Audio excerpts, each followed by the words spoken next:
So this is the Roland JP-8000 from 1997, I believe. And this is a very special synthesizer because it is Roland's first virtual analog synthesizer, depending on what your definition is there. And it is the synthesizer that invented, more or less, the Supersaw Oscillator, which is the sound of trance music, and why this synthesizer sounds different than all of the other vintage synths that we've covered up to this point. Because what the Supersaw is, if you see here, we can take it out. So if I play, let's open up the filter all the way.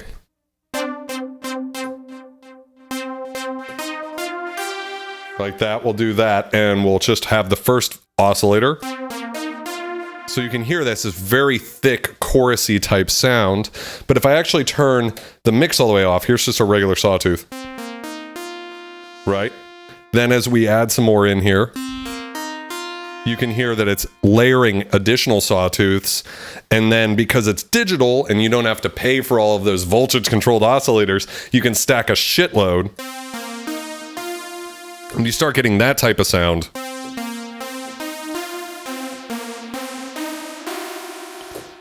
You can get really out of tune, but...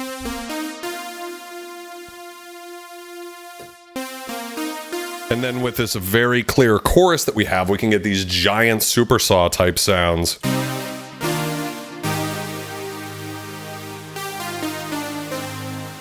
Which became the standard. I mean, without this synthesizer, there would be no trance music. Maybe. I mean, it depends a little bit on what people have to say about it. So, welcome, welcome, welcome.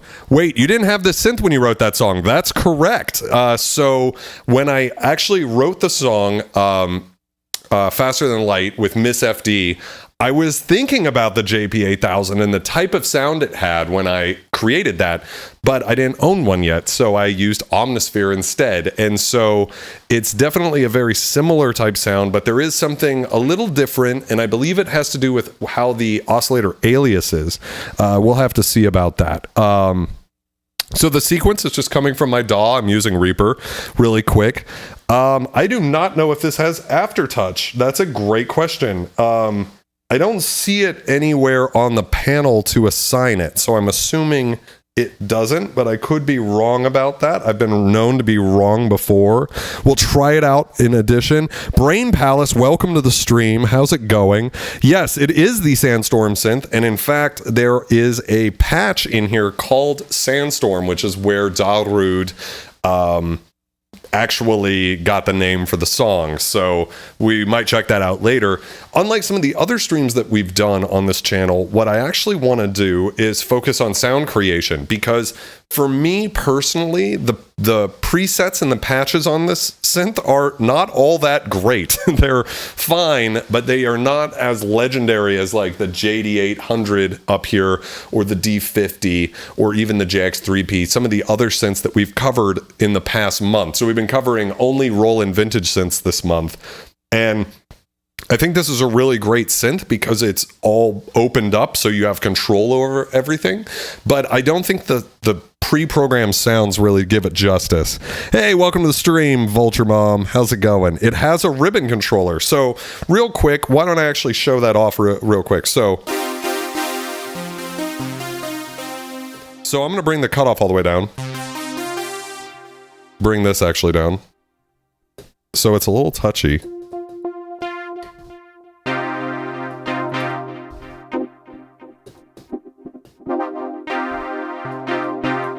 So we'll start with kind of like a nice dark sound, and we'll bring the effects all the way down, right? So we just have, or we'll leave the chorus on, but no delay, right? Cool. So we go to ribbon assign. It says all clear right. So we're going to hit right real quick. It's completed. And now it's flashing over here. By the way, you see the flicker that's going on with those lights? That has to do with the refresh rate of this camera. It doesn't look like that in person. Although I do think it's the only synth I have where you can actually, like when you move your face, you can see the refresh rate of these LEDs. It's not very good.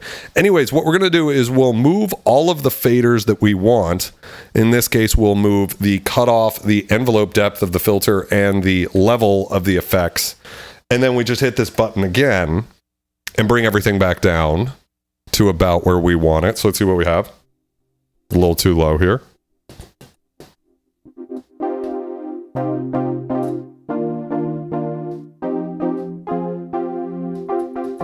So if I'm playing this,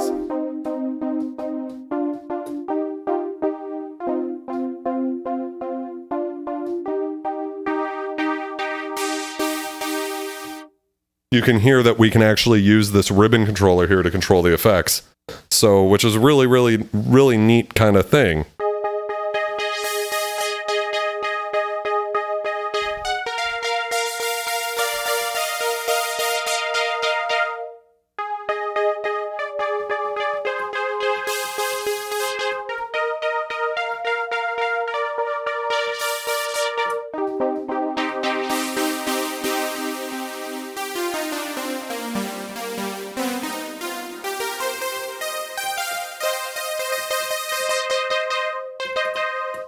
Real easy way to get sort of like cool trancey build-up stuff, DJ type things, you know, and get some sort of...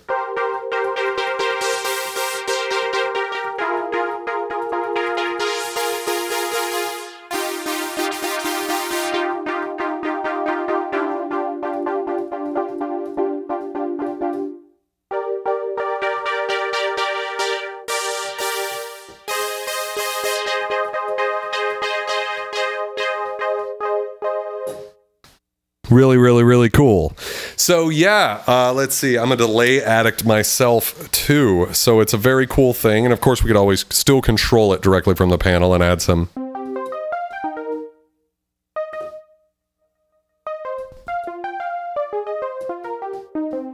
Add the delay that way. But anyway, so what I want to do this stream is actually initialize this real quick by holding shift, initialize, and then right. And then we should have just a basic patch again and actually go through making some sounds. Marley, welcome to the stream. Love to see the little vulture skull there. Definitely reminds me of my raver days in high school. Absolutely. So I'm going to drink some beer real quick. Welcome, welcome. Tonight the beer is this Victory Merry Monkey. So I believe it is based off of their Golden Monkey, which is a very special beer to me because you can get it at Animal Kingdom. The Merry Monkey is a Belgian-style ale with cranberry, orange peel, cinnamon, and nutmeg, 10% by alcohol by volume.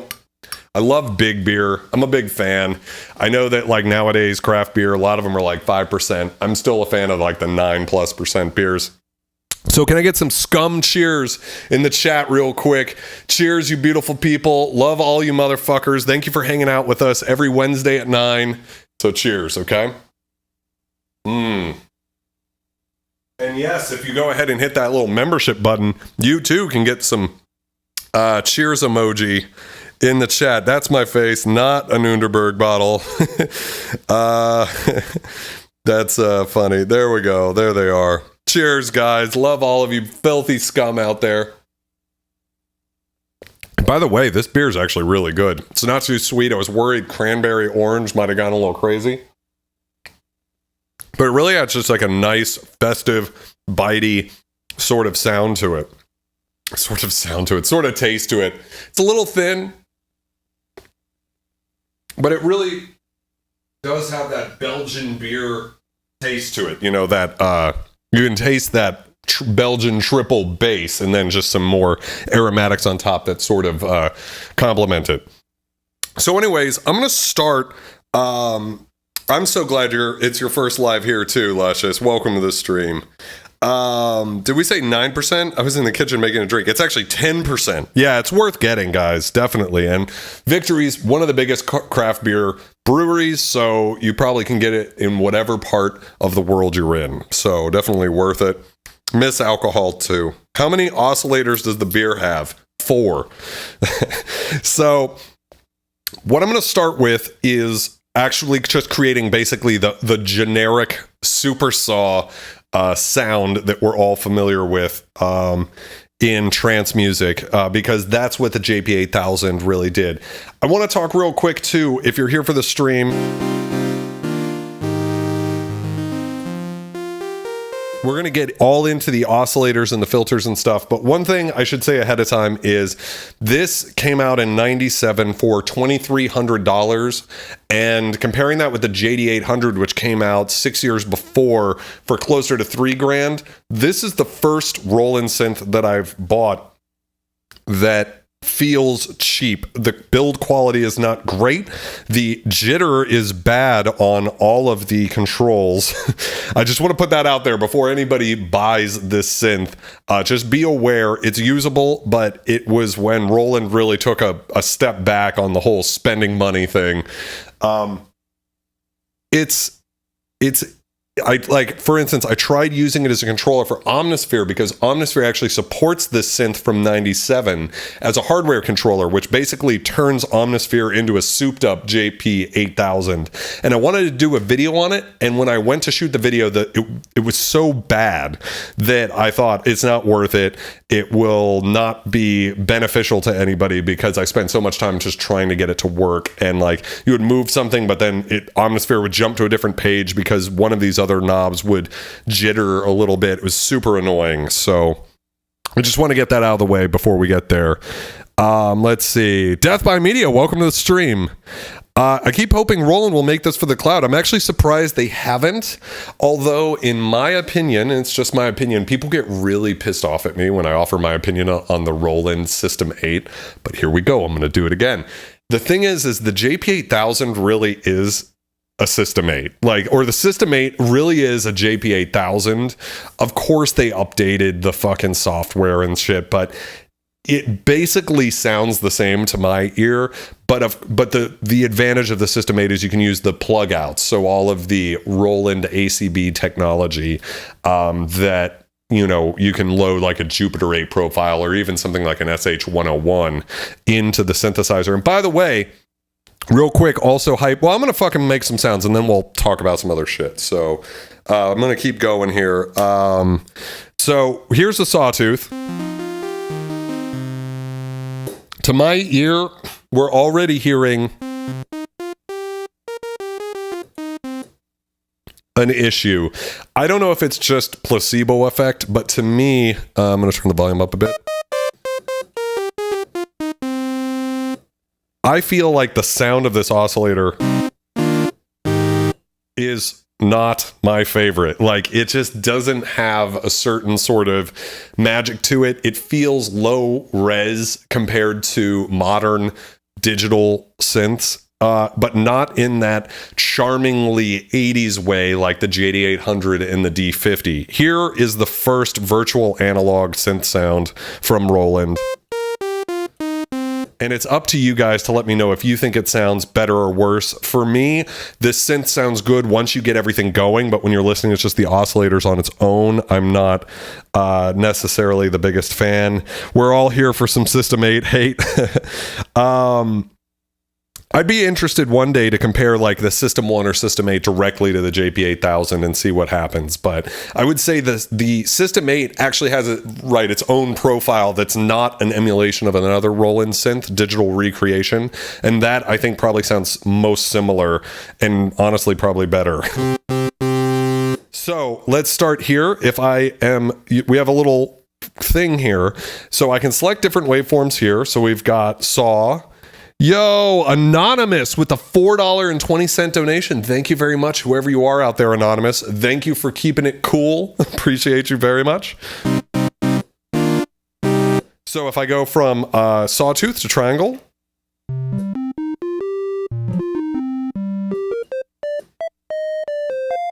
Whenever I hear a triangle wave, I can't help but think of Zelda 2, The Adventure of Link. Then we move on to the Supersaw, which you'll notice sounds just like a saw until you start adding in extra stuff. We got triangle mod.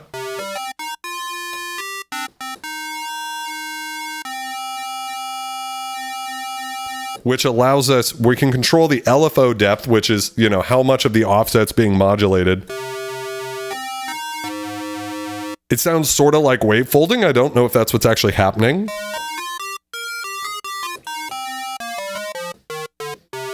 We've got a noise oscillator all the way up here. We can, and you'll notice that what we can do with this actually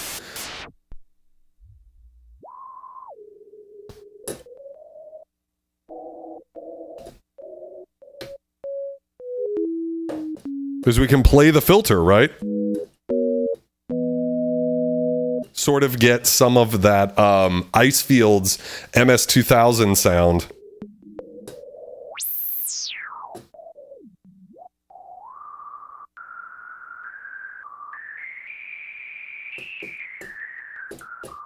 Which is cool. That was not a possible thing up until this moment. Then we have this really interesting one, feedback oscillator.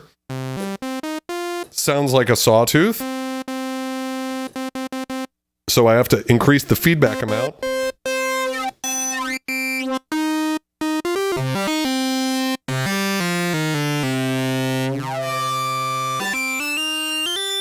Wow, that is raw.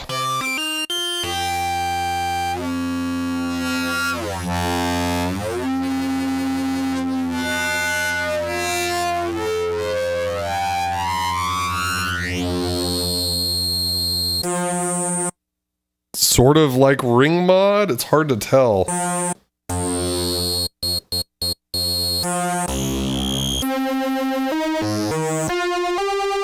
Really cool. So already, the sawtooth on its own, not that impressive. But once you have these other oscillator types that had never been really used in a Roland synth before, wow, we can really kind of get some interesting stuff.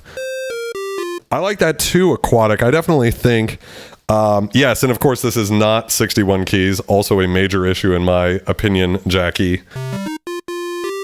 So same thing, we can control the pulse width of the square. Can't go to 0 for those who care. And we've got pulse width mod.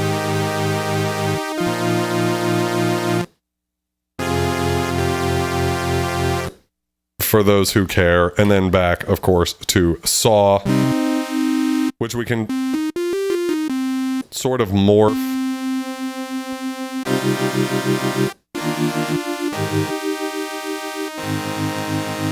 I don't know what's going on. I don't know if that's pulse width. It kind of sounds like when you have it all the way up, it sounds almost like you've mixed the triangle in there.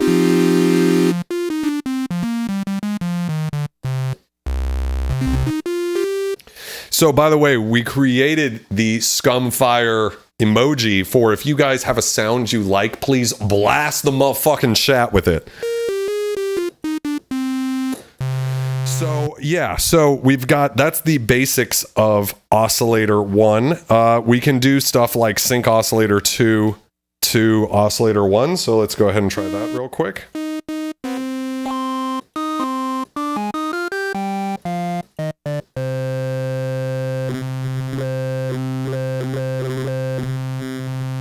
And then we could also just hear very quickly, just Oscillator 2. We've got we got triangle, we have square or pulse.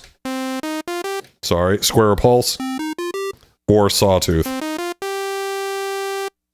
And we can do pulse width modulation here.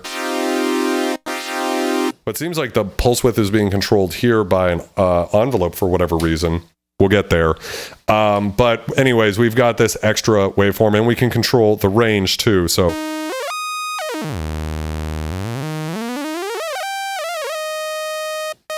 and they sort of like make it easier to hit a range you might want to hit with it, right? So anyways, guys, so I'm going to show you how to create the trance sound real quick. But after that, I want to make some other sounds with this. So if you guys have any types of sounds you'd like me to make, please blast the chat with it. I love synthesis. So we're going to go back to just start with Oscillator 1 here and put it on the Supersaw Oscillator. Mix the control 2 here gives you the control over Brain Palace. Yeah, this synth is vintage. If you go by the definition that vintage is 25 years old, that's the definition with cars, vintage cars. And so this actually is a vintage synth now. You can hear as I increase the mix, it adds more sawtooth waves.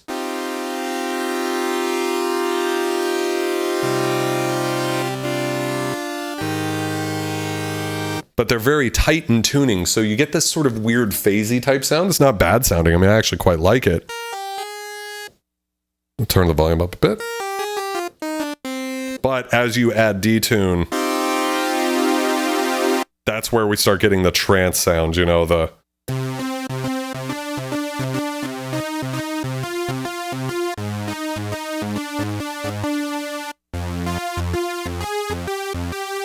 that type of thing, right? The Supersaw.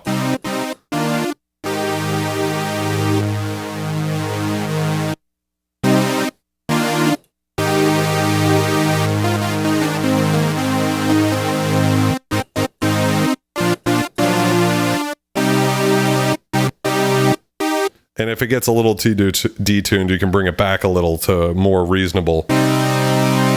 This might be more like progressive house type sound.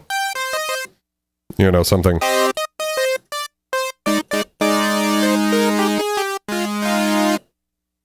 And of course, this Supersaw Oscillator was later copied by the Virus TI range in 2005, and then is still used all the time in synthesizers like Omnisphere, in Serum, Vital, Pigments, everything else. People get mad when I don't mention their favorite synthesizers. So I want to hear a very thin sound with little character. I think I can do that pretty well. Yes, of course it can. It's interesting the way this synth sounds. I want to know what your opinions are. So anyways, we're going to increase the detune a bit. You can go really far with it if you want to go real super hard style, screechy, you know, that type of thing, but let's not do that.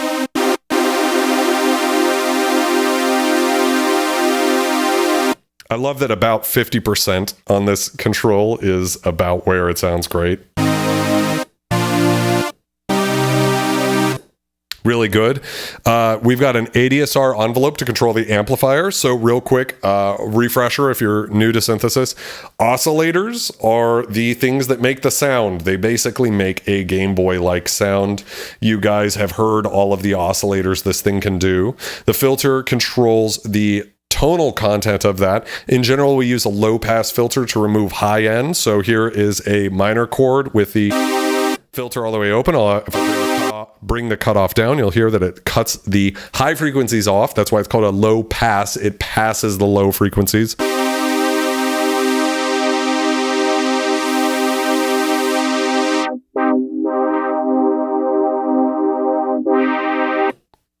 Okay. And then the amplifier is basically just what it sounds like. It is the volume knob. It really is just a volume knob that's being controlled by an envelope or an LFO. So in this case, if I bring the sustain and the release, or if I bring the release up,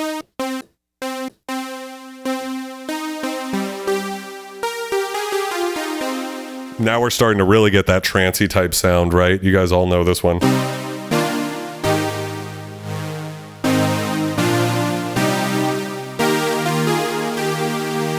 We're getting real trancey.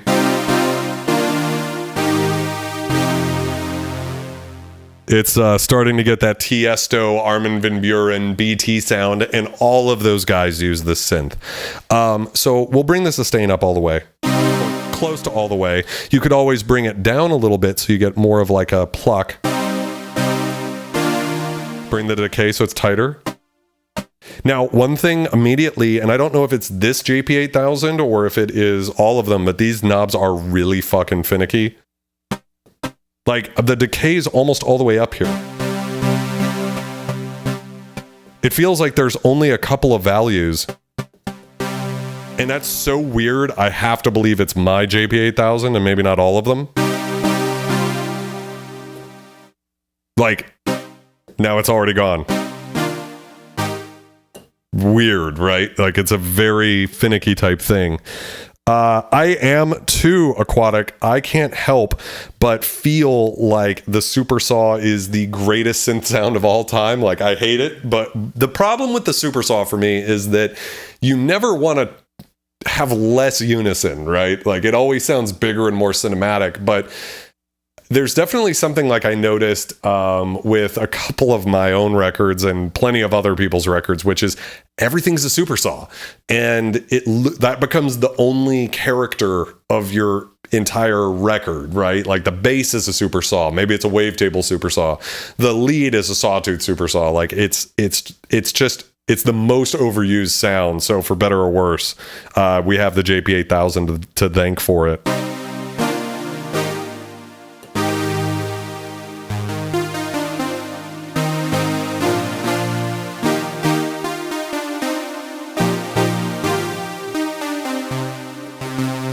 Anyways, we'll bring the sustain up a bit so it's not as dramatic.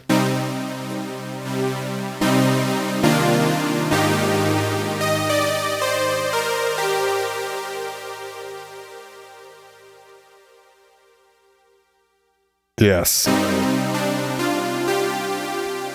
We went overboard on the Supersaws? Not possible. Yes, the DX7 is a truly classic piece of vintage gear. One day I'll get one. I know my boy Shane, I think, just got one, right? I wonder if this thing can do a decent drum and bass Reese sound. Well, we'll try that out in a bit. So then, of course, what we can do is apply a little bit of filter cutoff here so that we get more of a pluck. Whoa, see, you can see how tight this gets.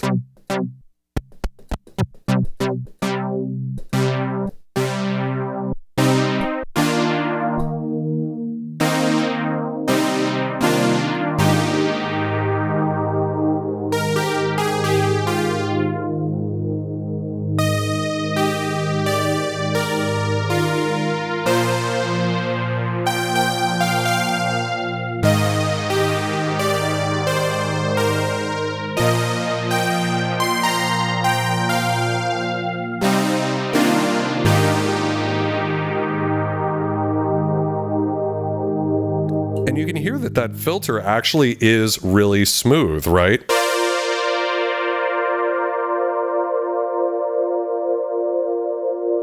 So all the things you can say about virtual analog, I do not hear any stepping here, which is more than I can say about the Roland Alpha Juno, which is an analog synth. So that's pretty cool. Yes, it is all about the blend, for sure, for sure. Thank you very much, Machina. Yeah, every Roland synth retains its integrity. That's something to be said for that company, for that. Yeah, it does sound really good. So what I'm going to do is go back to oscillator balance and mix in some of Oscillator 2. We're going to bring it up an octave. And then blend it in with the Supersaw.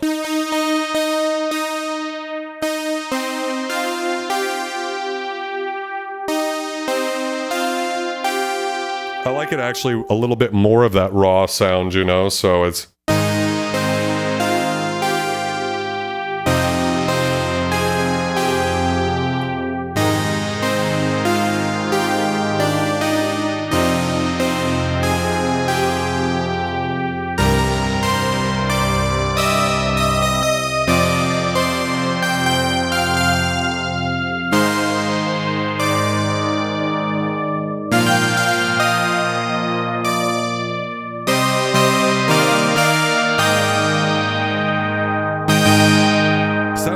good, actually. Definitely that sort of sound.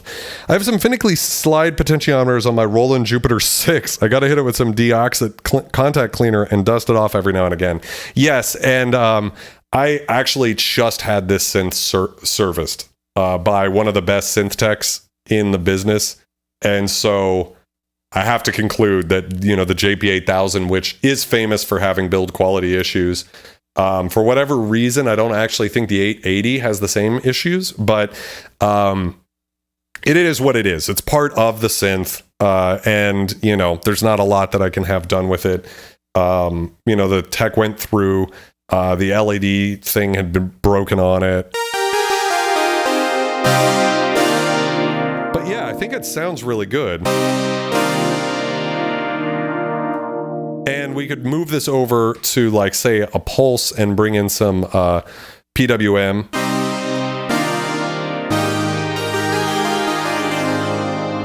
Get a little bit more of a lush type sound. I mean, it's like the lush machine, right? I want to demonstrate something too. Like, we're using, I think, no resonance. Resonance is the peak on the cutoff of the synth. Let me just crank this up all the way. Watch your ears.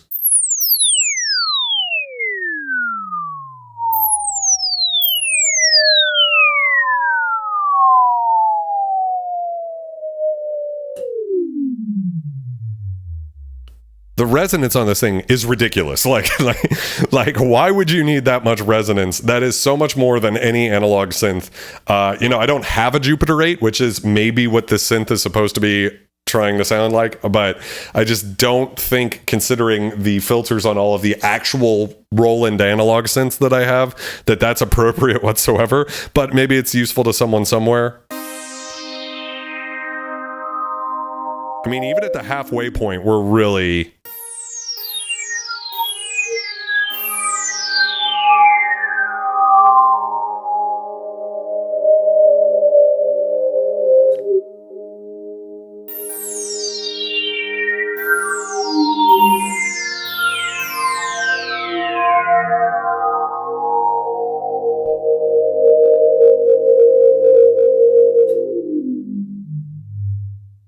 Now, what can't be said about it, though, is that it's not beautiful. I mean, like, it does sound really good.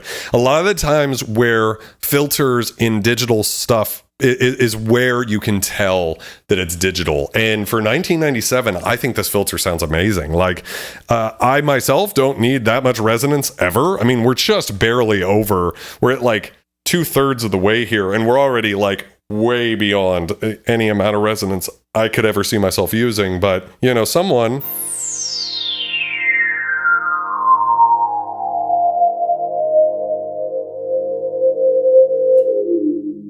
Exactly like the Juno 106. So I don't have a Juno 106, but just going off the JX3P and the Alpha Juno, I know the Alpha Juno has the dialed back filter, but you know, like, the filters will get crazy, but there's a way in which they get crazy and you can still hear the sound. On this one, it's like the sound of the synth is gone. There's just chirping bats, you know, and it sounds really good. They could probably put out a Juno 3 and people would buy it. I myself would be more interested in that than a lot of what they've put out recently. I'd love to see the Alpha Juno PW Saw from Xenology ported over to it. Yes, so that's definitely one of the most interesting things. We'll have to get back to the Alpha Juno. We haven't covered it in the month of Roland synths that we've been doing. I think we've covered 6 synths or so. And I've already done a video on the Alpha Juno, so we'll have to cover that in greater detail in the future. But yeah, I mean, I think it it sounds pretty good for being an all digital affair. Now, what we could also do real quick is show you the different types of filters. So we also have a high pass filter. What that will do is it will lower the cutoff. As the cutoff falls, you'll hear more of the low end. So it's the opposite of low pass.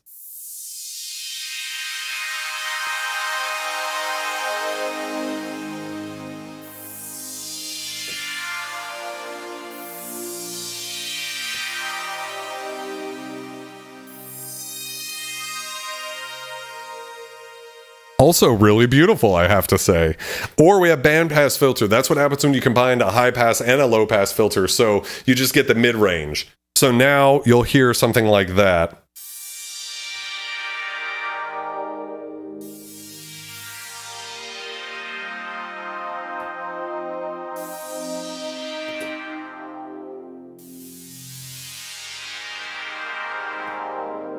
So you get sounds like a high pass filter, in my opinion, but you don't get the low end, because although if you set it up in a certain way where it's more focused on the low end, you get that. I will definitely cover the K3 in greater detail, Machina. It is definitely a thing. The Alpha 2 for a long time, decent synth, shiny plastic casing that breaks too easy. So I don't know. For me, the Alpha Juno feels like a tank compared to this synth. Like you could probably watch the panel bend just by me putting very little pressure, a lot less pressure than I would put on a key bed for aftertouch. Let me put it that way. So that's a thing. So anyways, I feel like we've sort of covered that basic sound. I believe it was what was it? Brain Palace asked if this thing could do a decent D&B Reese type sound. So why don't we go ahead and try and do that? So I'm going to initialize it once again. We should have a sawtooth.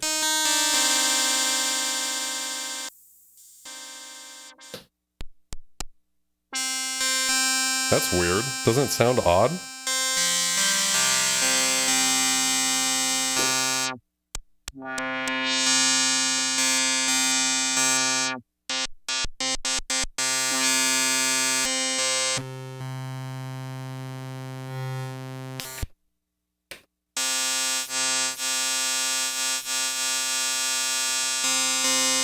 Sounds really thin. I feel like I'm missing something here.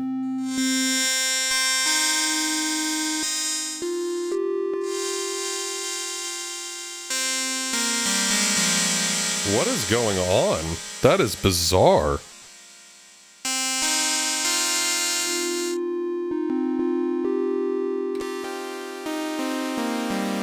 All right, so Oscillator 2 sounds right. Let's go back to Oscillator 1.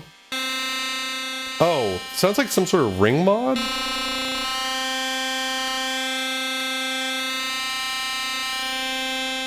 Some sort of cross mod? I don't know.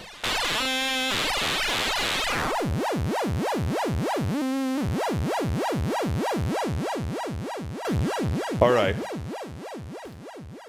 What did I do? So the LFO is obviously controlling. We're getting some nice video game sounds here, accidentally. Oh, we can go into audio rate, which is cool. I mean, this wasn't what I was planning on doing, but here we are.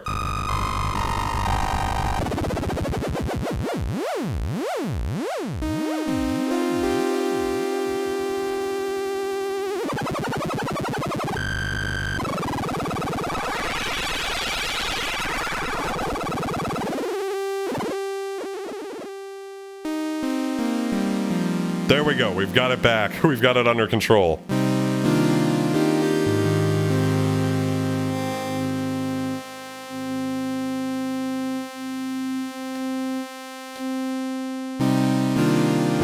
I don't know. It still sounds weird to me. Let's see. Versus Oscillator 2. Now that one sounds thin, doesn't it? Oh my god. Yeah, the synth just turned in to a Commodore 64. Oscillator 1 tantruming in front of the whole world, exactly. I like this one better. What in tarnation? Sid Station moment. Osc mod depth. right, let me go see if I can find that. Whoop. Whoops. Oh, whoa, we are really getting there. We're gonna do a classic one of these. Whoop. Off and on. So this starts up with the first preset here. But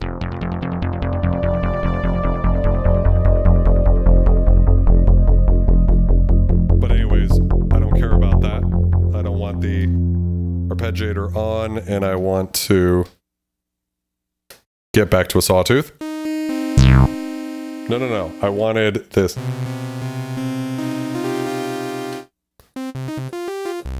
Thank God we're back to something that sounds like something. Things are going, yeah, we did the classic off and on. Have I tried putting the synth in rice? I'm going to need a shitload of rice, guys. Yo, real quick. Cheers to rice, everybody. A nice carb.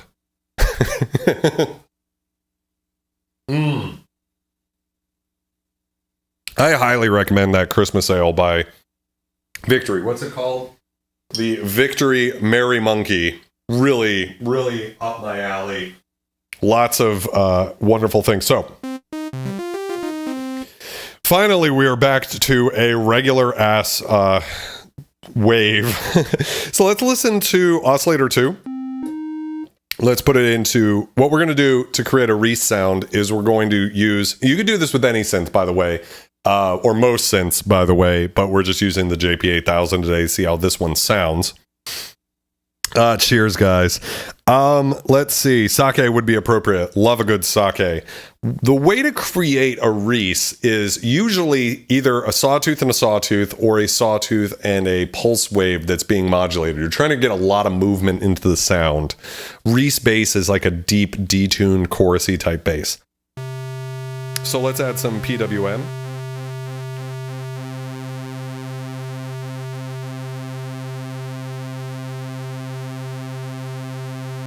So what I'm trying to do is find the right amount. So this is too little. You're not really hearing it. So you have to increase some pulse width, but if I go too high, it'll get kind of too thin.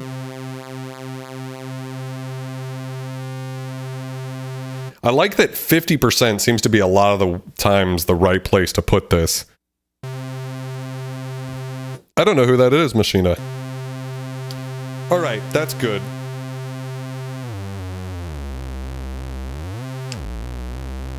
I mean, that on its own sort of sounds like a basic Reese type sound. And in fact, you could probably just increase the chorus here.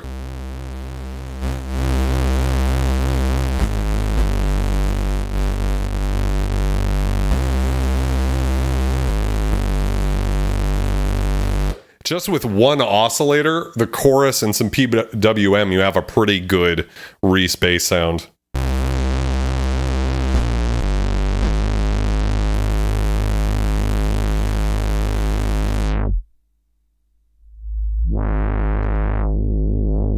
If you want to get the more like the deep version of that.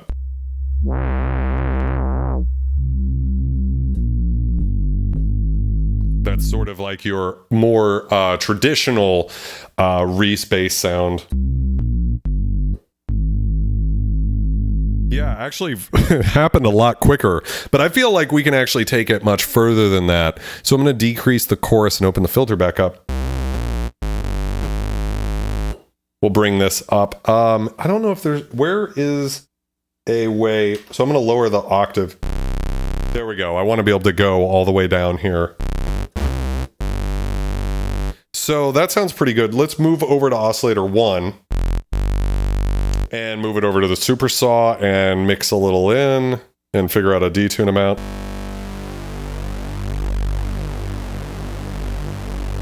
And we can get pretty gnarly with it, right? Because it's a Reese.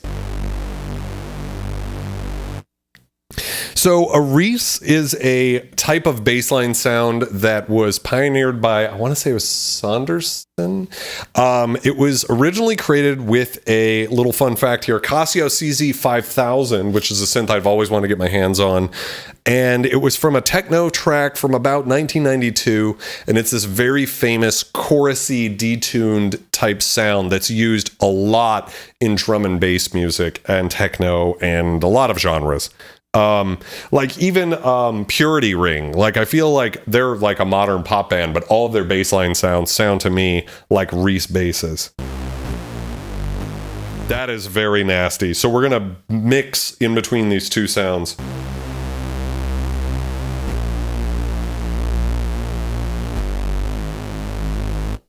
I think that sounds pretty good.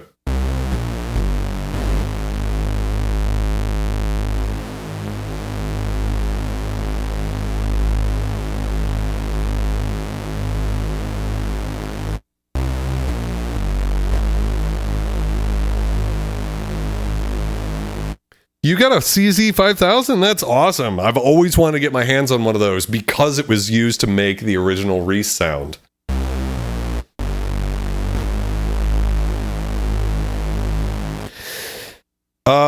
Yeah, so the CZ is phase modulation, also known as frequency modulation, but my understanding of the architecture of the CZ-5000, now again, I don't own one, so I could be wrong here, but my understanding of it is that it basically is virtual analog. It's, to draw a modern analogy, it's sort of like Razor is to additive synthesis, in the sense that the sounds are derived from phase modulation synthesis, but you get things like sawtooths and squares and run it through digital filters with it. So that's my understanding of it. I could be wrong. That is very nasty. I'm going to actually get a little bit more of just the pulse width. Make sure the sustain's all the way up, by the way. Don't really need much release. We could put a little... Yeah, a little bit like that. I'm going to put mono mode on too here. So this is a big part of the sound. So if I go... So that there only can be one key played at a time. So if I'm just playing... Right?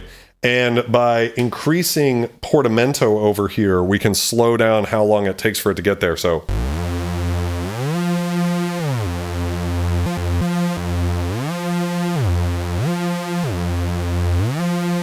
So we can get a little scoop.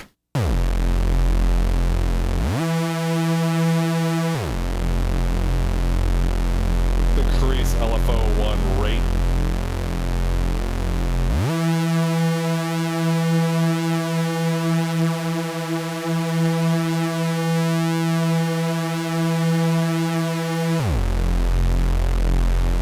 That is thick.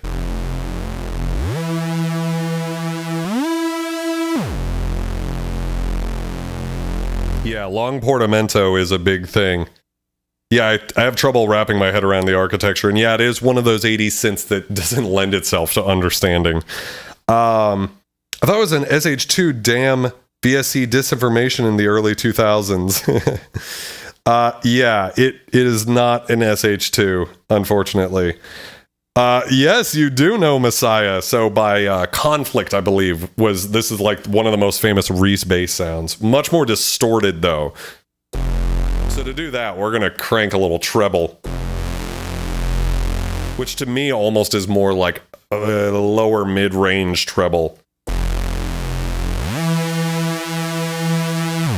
And of course, so we got tone controls here, so I'm going to crank the bass up. Watch your subwoofers.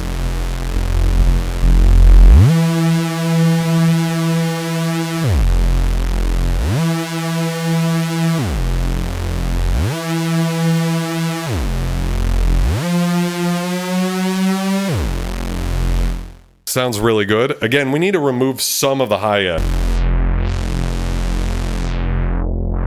So this is how you determine what type of Reese you have, is how much you let through. So if we go really low, you can get kind of this.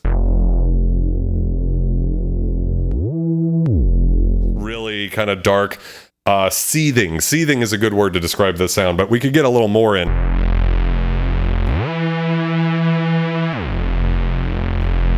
Sounds really good. I'm going to apply some key follow, and what that does is it opens the filter up the higher the key I play. That way the filter opens, it'll be darker down low and higher up high.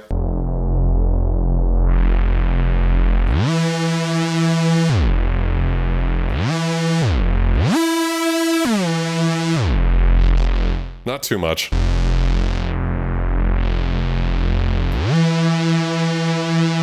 Yeah, that's good. That's fucked up.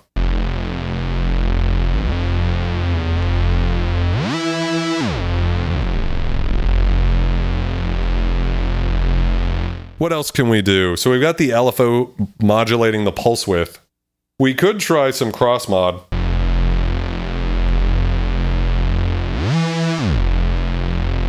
In this case, I don't think it's doing a whole lot because it is because they're the same pitch. Let's try the ring modulator.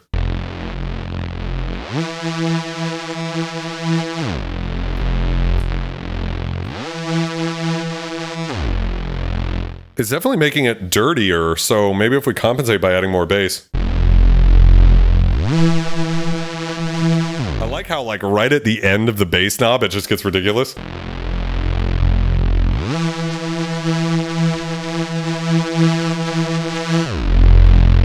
I mean, that's so over the top. Sorry if I'm destroyed anybody's speakers.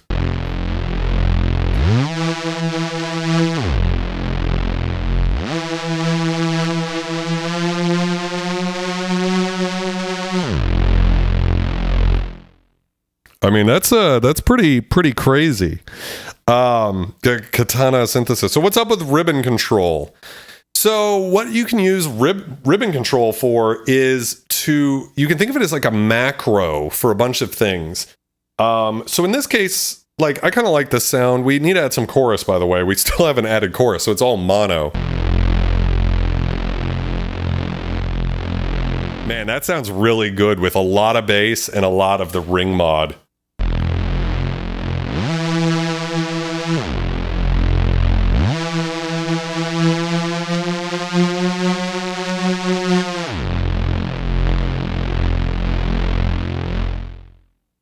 So what we can do now is, let's say we want to, we'll start by hitting ribbon assign, and we're going to hit right.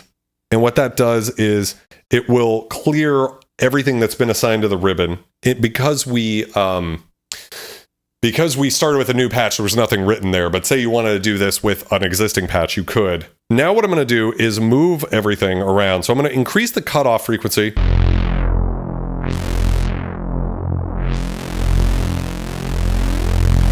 And add some delay.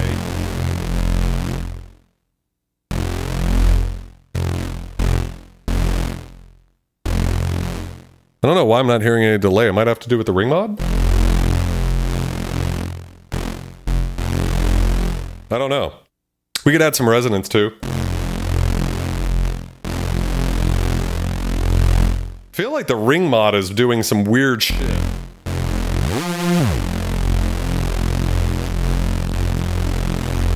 So I've increased the LFO1 depth to control the filter.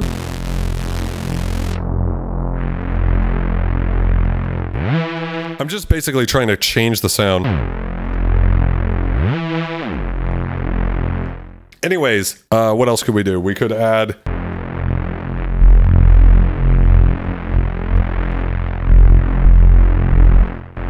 A lot of things are getting kind of wonky on this synth. So let's say we like that. So we're going to hit the ribbon assign knob. Now it's done all of that. You can see this is getting a little corrupted here. I don't know if that's something wrong with the OS, but... So now... Oh, that's interesting. So even though we didn't hear the sound, it was like getting confused by how I moved these knobs around. We're definitely hearing it on the ribbon controller, so...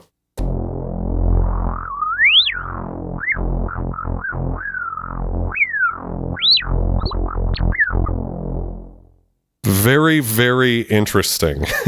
But yes, things seem to be getting corrupted on this as I keep going. So why don't we try initializing this Why don't we just give this the classic on and off? Things are getting weird. There we go. Thank you. All right, so we're going to move this over to single, turn the arpeggiator off, and initialize and write. Back to an original sound. All right, so what do you guys like to hear next? Does anybody want to hear something else, a different type of sound? Headphones, yeah, sorry, I didn't mean to fuck that up, man. The synth sort of gets fucked up. Like I said, this synth has been through some struggles, and that's the joy of vintage hardware, is just watching it decay in front of your eyes and just imagining, wow, I got to spend hundreds more fixing it. Yeah, the DSP chips are known to go bad. Yeah, so I believe I bought this synth from the original owner who bought it in 1997, which is pretty crazy. He was a hip-hop producer. He got a lot of use out of it. Pads. All right, let's do some cool pads. Yes, we all have some trauma, Jackie. The JP-8000 is nothing to shake a stick at. Let's do some pads. So for me, we could do, of course, a sawtooth pad. We already did that. So let's do something more interesting. I'm going to set the oscillator balance to all the way to the second oscillator. We're just hearing oscillator 2. We have the triangle. I'm going to bring that up an octave. I want to be able to hear that so I can tune the noise oscillator to that. So we're going to move the oscillator balance in between, but move it, turn the ring mod off, move it over to noise, and increase the resonance.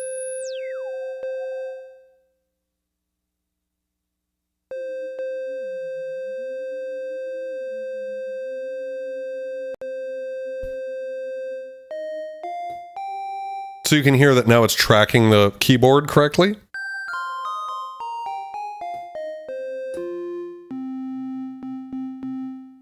Maybe I should bring the oscillator 2 down.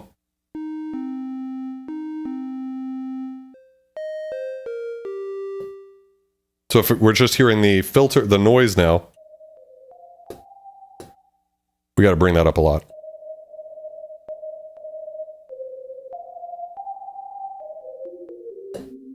So this is the basis of basically a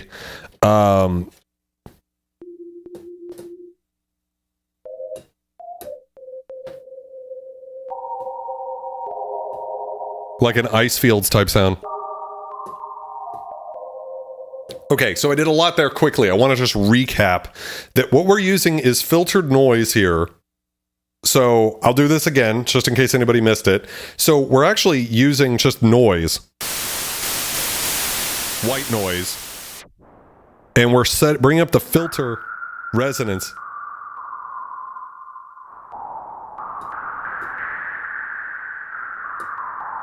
So we're sort of tuning that to this oscillator here.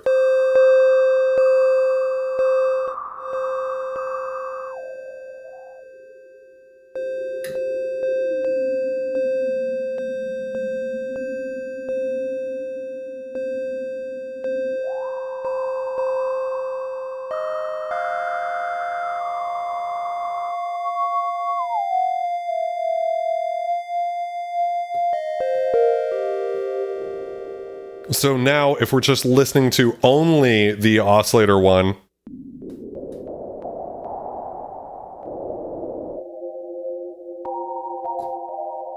depending on how much of the resonance we use,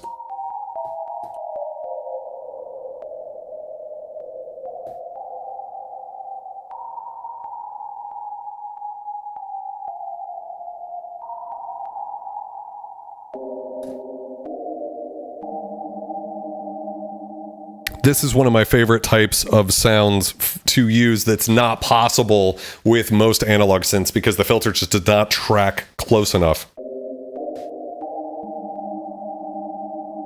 And then what we can do is bring in a little bit of oscillator too, just to beef it up.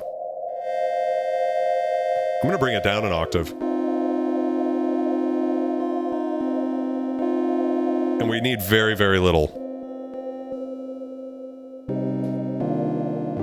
Very little. Right? Sounds really cool. Why don't we move this over to high pass?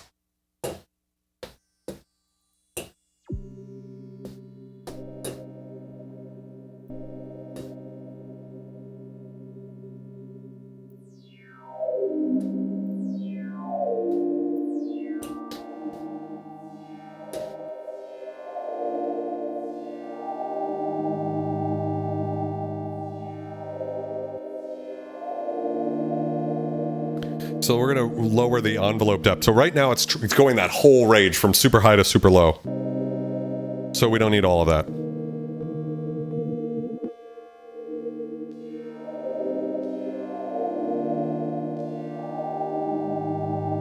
There's a little click at the beginning of the sound, so I'm going to adjust the amplifier and just add a little bit of attack.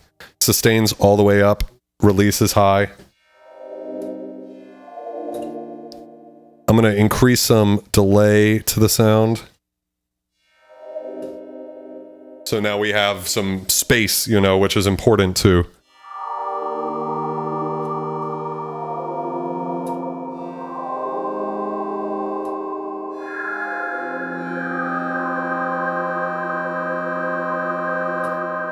We're starting to get there. It's okay. What we need is some more movement. So we're going to use this LFO1 depth. I think we can... Let's see what happens. Can I control the pan here?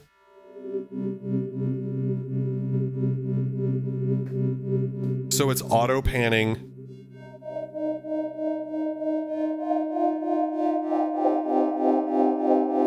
It's doing so... Oh, it's let's see. Oh, I think if I hit this button, maybe it makes it pan. There we go. So now we have a little bit of movement just because of the panning, so...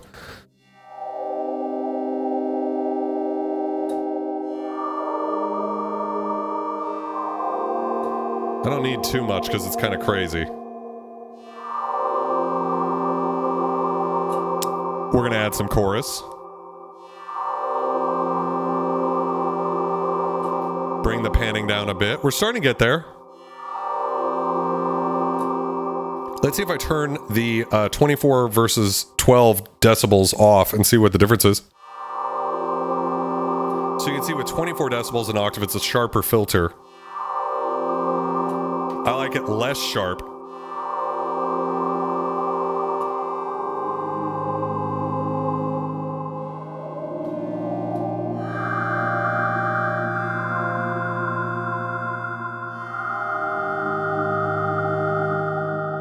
Starting to get there. I wouldn't mind a little bit more movement in the sound.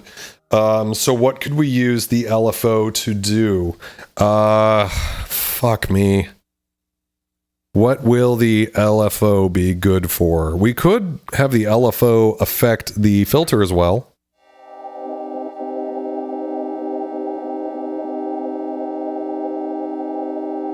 But I don't really think that sounds good. It would be nice to get some other movement into the thing. Oh, we've got LFO2 here. We could have it affect the amplifier. Why don't we do that? So I'm going to set the depth to 0. I'm going to set the destination to amplifier. So what that's going to do is sort of work as a tremolo.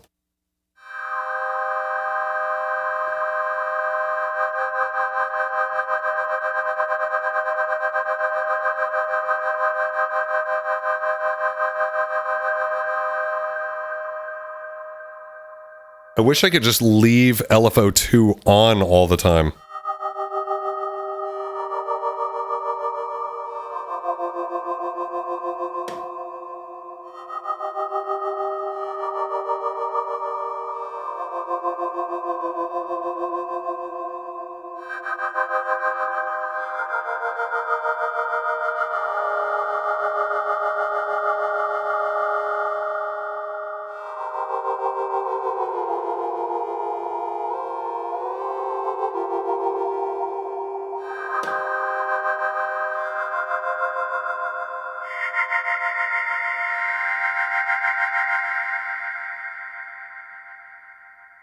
So, if that isn't a really beautiful sort of sound, so you can kind of play it both ways, right? You can do that, or you can play it, you know, so this sort of thing. an octave.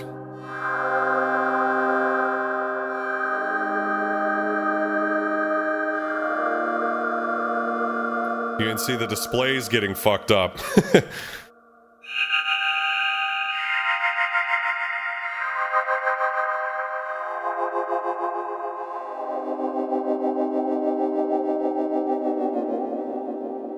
Really, really cool. Bass Frequency, welcome to the stream. Yes, we will one day get to this gorgeous K5000S. It's going to take a little time. Daddy's not that smart. It takes a bit. Yeah, so that is... So, another thing worth saying here. I don't like the build quality of the JP-8000. To me, makes me nervous when it starts fucking up and the knobs are all jittery and shit like that. The way they respond isn't great after 25 years. But this is the first synth where the modulation actually has throw. So I don't know how well you can see that on stream, but the whole thing moves about, I don't know, 20 degrees, something like that. And that makes a huge difference. Whereas with I don't know, you guys can't see this one, it's off screen, but basically with the other Roland vintage synthesizers earlier than the JP-8000, the thing only moves like a millimeter. And that's why they only used it for vibrato a lot of the time, because it really didn't go that far. And so it was only really good for pitch bend. And the mod was almost used just for vibrato. With this, you can really do cool things.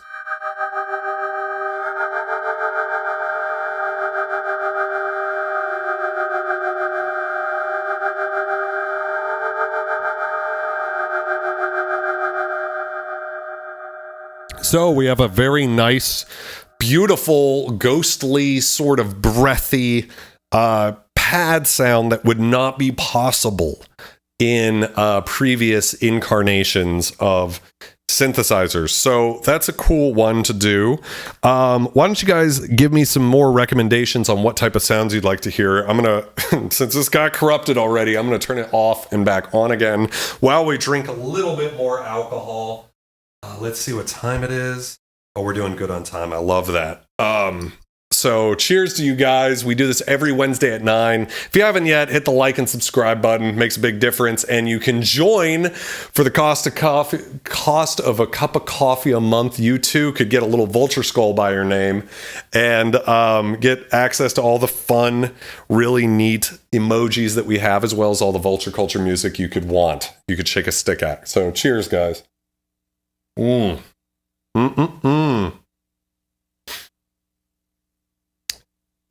Slasher X says that's why you need an 880. Those things are built like tanks.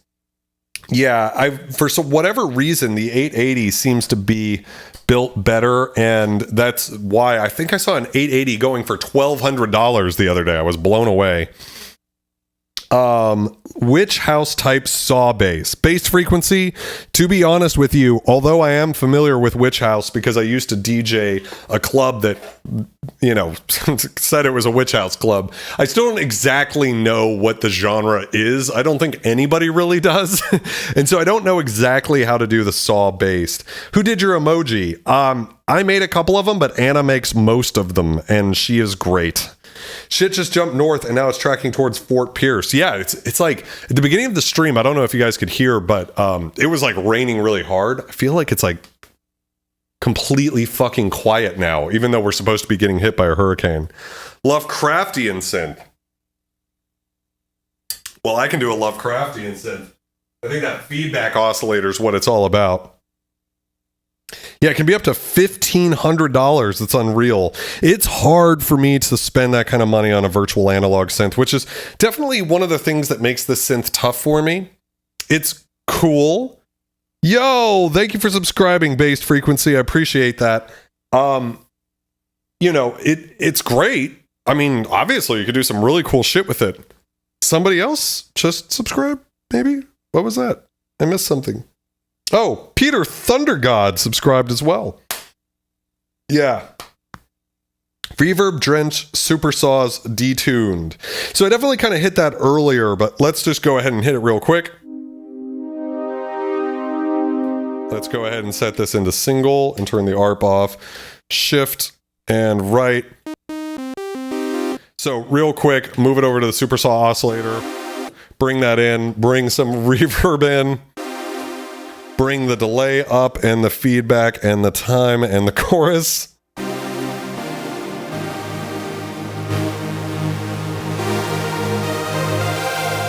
in some filter cutoff if you want, if you must.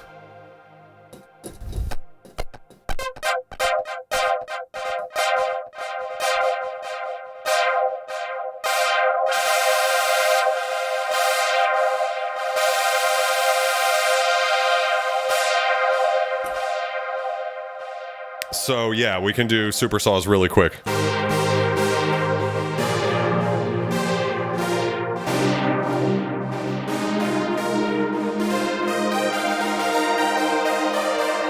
It's got to be the record time to be able to do a supersaw sound, right? You know?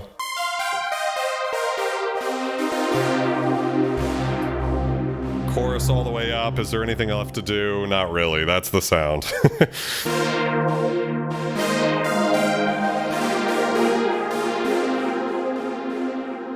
You could tighten that up and bring a little bit less reverb and stuff into it and get more of like a, you know, this type of thing.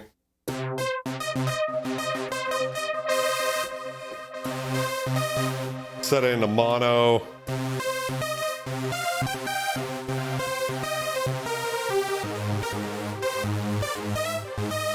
You know, that type of deal. Very, very quickly. Bear trap? What's a bear trap? Wait, what am I missing? Thinking of writing thirst on it, depends on the size. Let's hear some bottom end. Yeah, so we just did that bass line, but let's go ahead and bring this down, turn this off. And of course you can crank the bass here.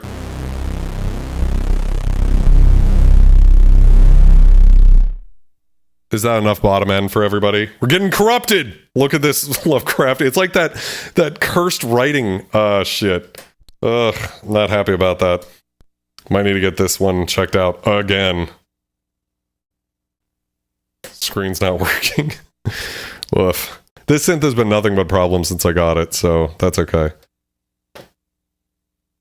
Whoa, no, that's not right. I saw it say master tune. We'll give it a second. Let it chill for a second.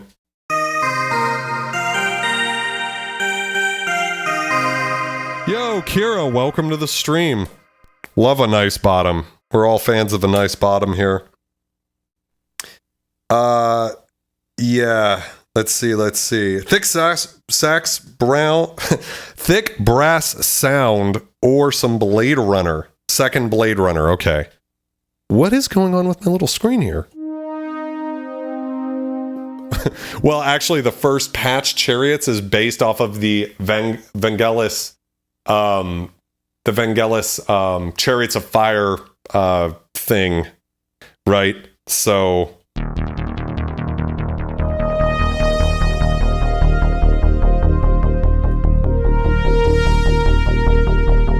Right, because he was using a CS80.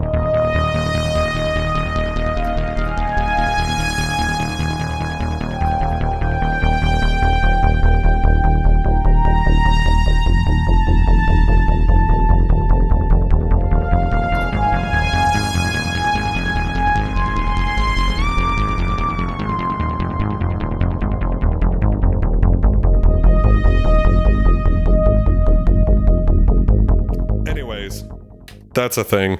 I don't want to work with that. I want to start with a new sound. Turn that off. All right, what was the question? So that was Blade Runner really quick. What were some other ones that people wanted me to do? Proteus is awesome. I love Romplers. This is my favorite Rompler of all time, the Proteus Master Performance System, Proteus 1 Plus Orchestral, which is essentially a Proteus 2. You guys might recognize the sound. Where is it? It's always right towards the end here. I did a video on this, but Whistlin' Joe, the X-Files sound was used with this. Really cool. And of course, a Vulture Culture lead. Oh, that would be an interesting one, Jackie. So used for the X-Files, and this was the only synthesizer used to score the game Myst, which a lot of people had in 95. A Vulture Culture lead. So let's do a Dominion Screams era lead, right? What Dominion Screams lead do you want me to do, Jackie? I almost guarantee you it's going to start with a Supersaw, right? Used a lot on Donkey Kong Country. I didn't know that. I actually thought it was the U-20 that was used a lot, which is why I bought one. So if that's the case, I fucked up, but that's okay.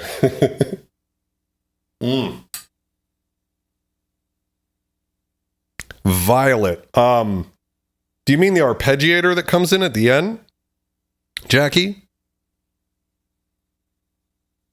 Oh, Still Alive. Yeah. Okay, that one will be tough, but a good challenge on this one. So let me remember the notes. What is it?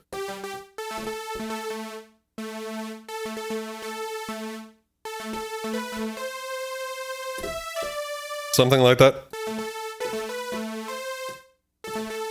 So we'll put it into mono first.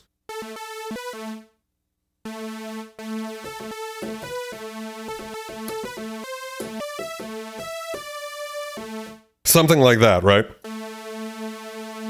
Anyways, so to do the lead from Still Alive by Vulture Culture, let's go ahead and move over to a pulse width.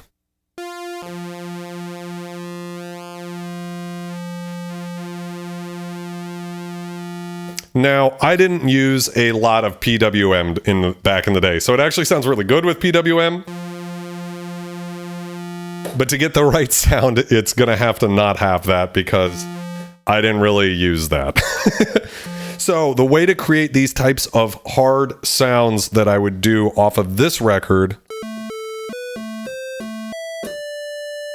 What is it? Yeah, that's it, right, Jackie?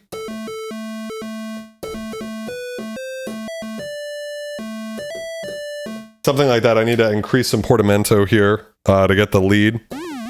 Wow, it's really fast. Yeah, like that sort of thing. So you need mono, portamento pretty fast.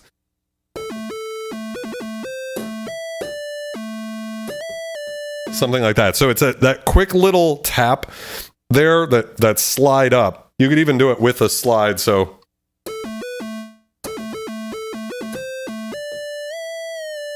Something like that's probably how we did it.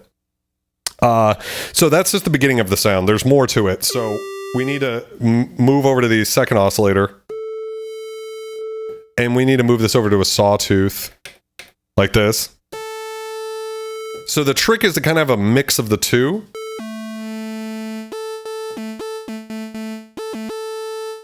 This would be a place where we could use a little bit of detune, fine detuning, which we haven't been using so far.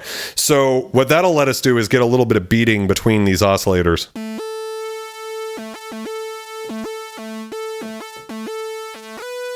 So something like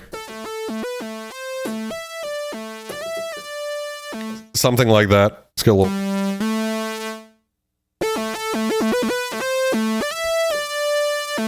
Like that. Of course, we had a lot of delay on there, so we might as well just add that too.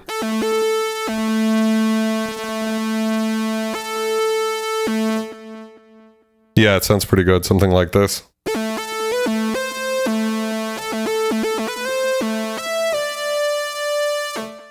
We're getting close. Now, the way I would do this would require me to use a distortion plugin, which I don't believe there's any way to add distortion to this aside from maybe ring modulation. So we'll see what happens. The actual trick to this, Jackie, is to lower the cutoff frequency. No envelope depth. So we're not creating a pluck type sound or a brass type sound. What I'm trying to do is actually remove high end, which is weird. No resonance at all. And then what we need is some sort of grit. So the idea kind of is that you're removing the natural high end of the sound, but then adding it back in with some sort of distortion. It's like not doing shit.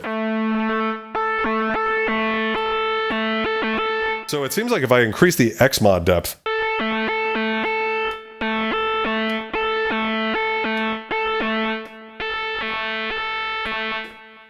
so now the ring mod's doing something. I think too much.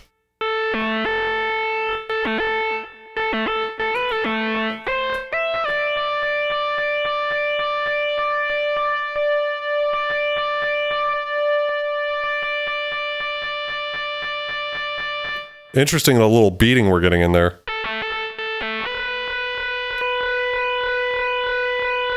I don't know how to get rid of that. But anyways, we can kind of cheat this a little by adding some treble in. Bring that down. We'll use a lot because it's kind of mid-rangey, which is what we want.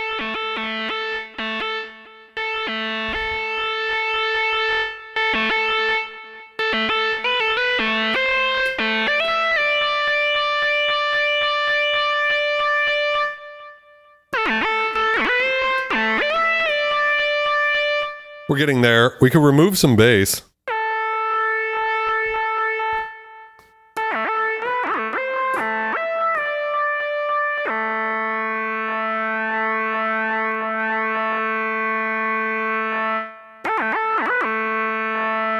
Yeah, something like that. We're kind of in the neighborhood. To really finish the sound off, we'd need distortion. I think that's kind of where I'm getting at. There doesn't seem to be a way for me to get like a shitload of distortion on this sound, which is what I would want.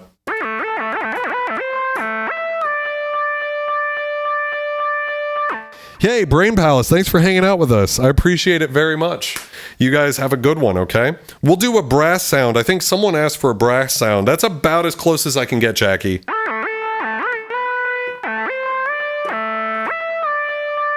Something like that. So let's go ahead and reinitialize. We can create a... We might be able to get away with this, actually, Jackie, with this feedback oscillator. So let's try this out.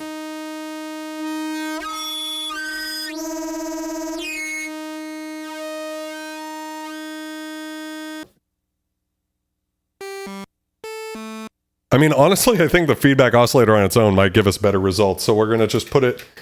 Leave it in mono, add some portamento. I think we got there much quicker just by using the feedback oscillator. Let's use a little more.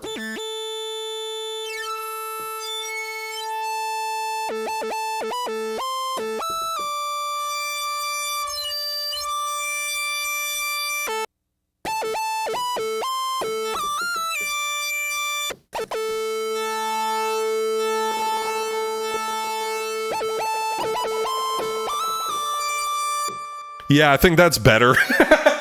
Just use it like that. Just cheat it with the feedback oscillator because it's so gnarly.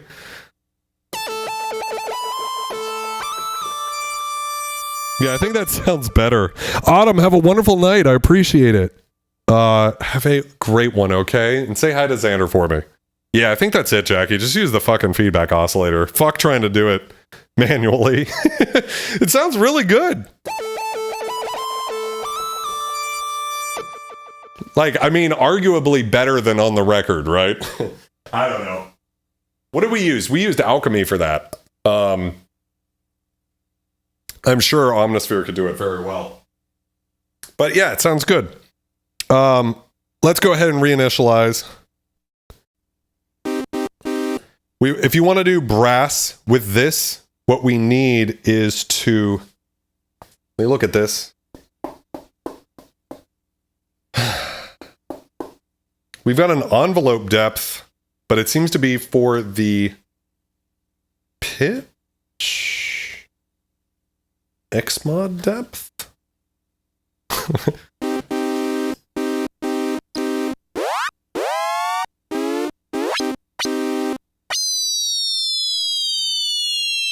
Whoa.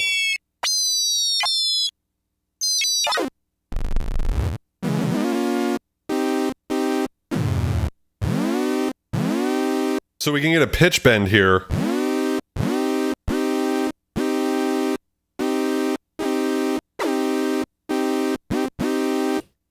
from below, which is what we're looking for with a brass type sound. So you heard this like on the JD-800 up here, where to create a brass type sound, what we actually need to do is have the oscillator rise quickly. And I think we can set it so it's just oscillator 2. So you can hear it when it's on oscillator 1 and 2, but let's set it just to oscillator 2 and bring the balance over here.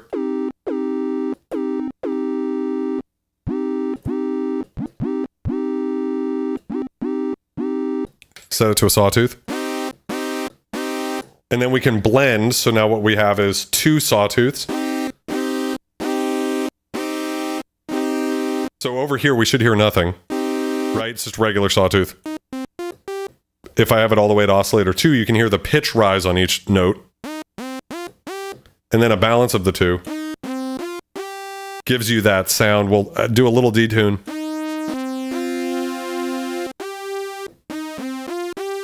Now we're getting that sort of Oberheim type sound, right?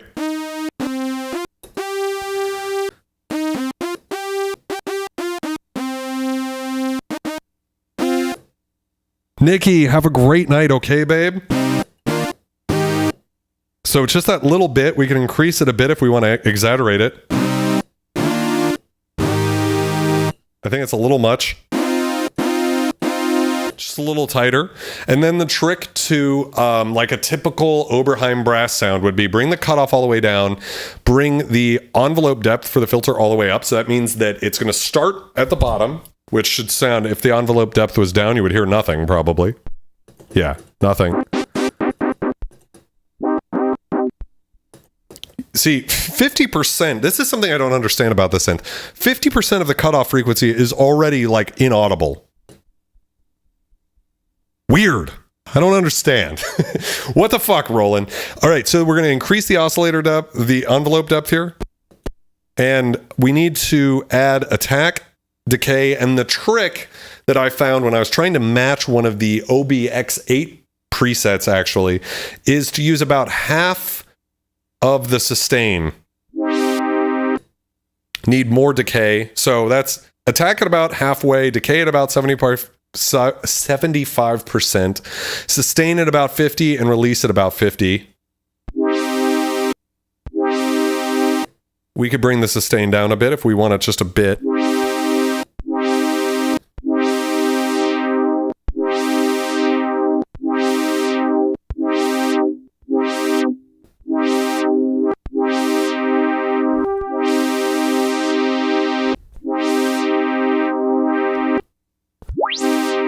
Okay, here's one of my beefs about this synth, and this is a good example to hear it right now. I feel like the filter is always resonant. Like, I need it to be less resonant. Like, doesn't it sound like it's like at 25% resonant on a regular synth?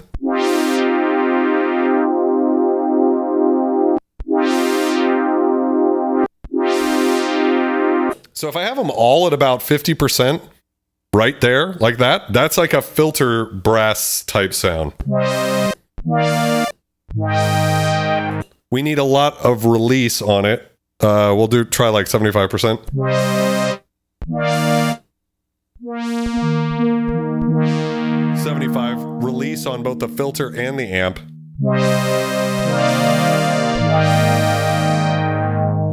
Not so much on the filter. That's about in the neighborhood of your Oberheim brass type thing. We could try moving this over to like a square wave with some pulse width and some pulse width depth and see how that sounds.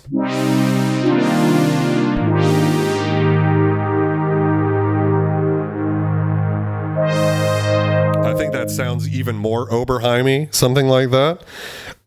Yeah, the resonance sticks out, Aquatic. It really bothers me. I wish I could turn the resonance like past where the slider goes. No walking in electrically charged puddles. Bring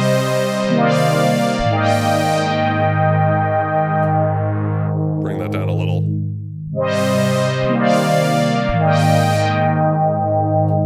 So that's sort of your basis of a brass patch. You could add attack to the amplifier to cut off like the front end. But you're going to lose that attack of the pitch coming up. So let's increase that a little bit so it's audible. With the filter and the amp modulation, you don't hear it as much. Yeah, there you can really hear it. That really helps sell the...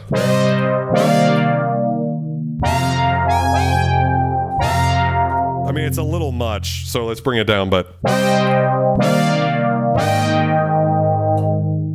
That's sort of your basis for the Oberheim type thing. Let's go ahead and add some delay and reverb. I'm going to leave the delay at about 50%, but I'm going to crank the chorus up to 52 and see how this sounds.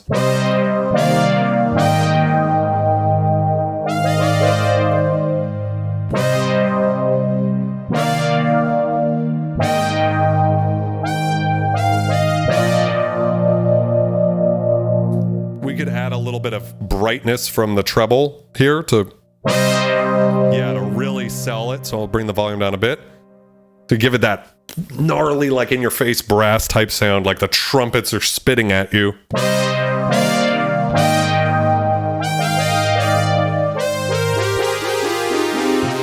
All right, the decay is a little crazy on that pitch envelope.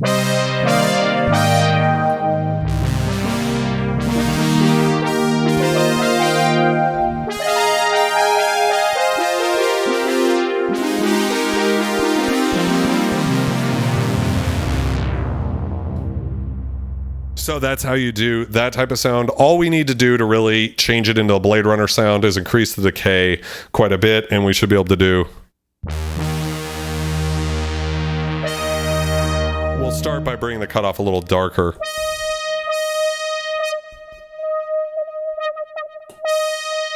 Increase the attack and decay, I guess.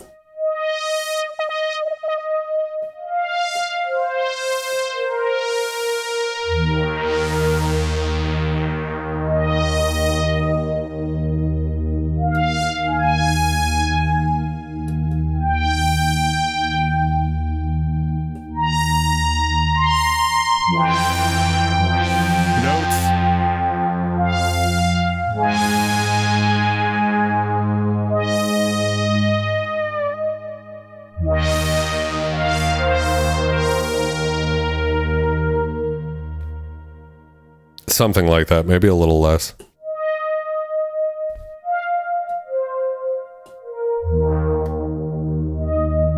So this is, again, like a good example of what frustrates me about the synth, is that little difference there between, like, that was way too closed, and now if I've turned it up just that little bit. Actually, it was pretty good. I can't complain.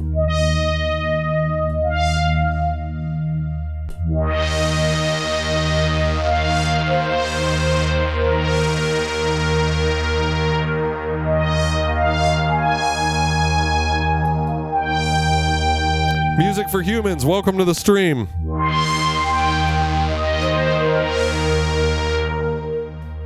Also, it would be great to have a 61 key bed here to, really sell this thing. Because I can't quite play the whole range that I need to be able to play the Blade Runner patch. You need to be able to go up to that high note, that high E. Like that to finish it off, right? To be the intro Blade Runner. But that's okay. It's not the end of the world. I want to do one more sound, and then we're going to call it a night. Econ Records, give me a virus any day over a JP-8000. Interesting take. So here's what I'll say about the viruses. When I started making music with Jackie Daggers back in 2007 or so, the guy we learned it from, DJ Grow, Adam Wilson, had a Virus TI-2. Or maybe a TI. I don't know if the 2 was out at that point. And when we were listening to it, we were using Vanguard and Alchemy at the time, and we were just like, it sounds like a VST, you know? Here's the thing, though. Like, going back now, like I didn't want to pay $2,000 for a synthesizer that was effectively just adding knobs to a VST, which, by the way, is kind of what's happening with the JP-8000. But those synths have not dropped in value at all. People love those synths. They're like, if they have one, they're like, that is the shit. I love that. So, despite everything, I don't know how to feel about the viruses. Everybody loves them. For me, they always sort of represented what I didn't want out of a hardware synth, which was a VST in a box, right? But I recognize that that's my bias. I think for a lot of people, it's like the best hardware synth ever because it sounds amazing. They still sound great and they can do everything. They're like just incredible pieces of hardware and software, super premium, unlike this. So yeah, I'd be interested to know what your thoughts are about that. Is he like a 44? Oh, hi, that's me. 44? Love Alchemy, still use it. Yeah, Alchemy is amazing. Would love a hardware Alchemy. I'll get to work on it.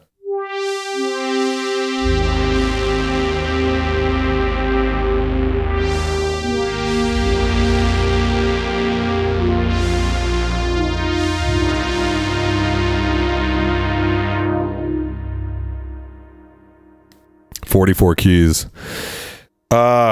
This is, I think it's a 49, but it might be just short. I don't know.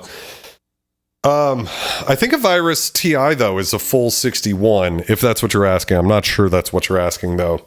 I'm going to make one more sound, so you guys get to pick.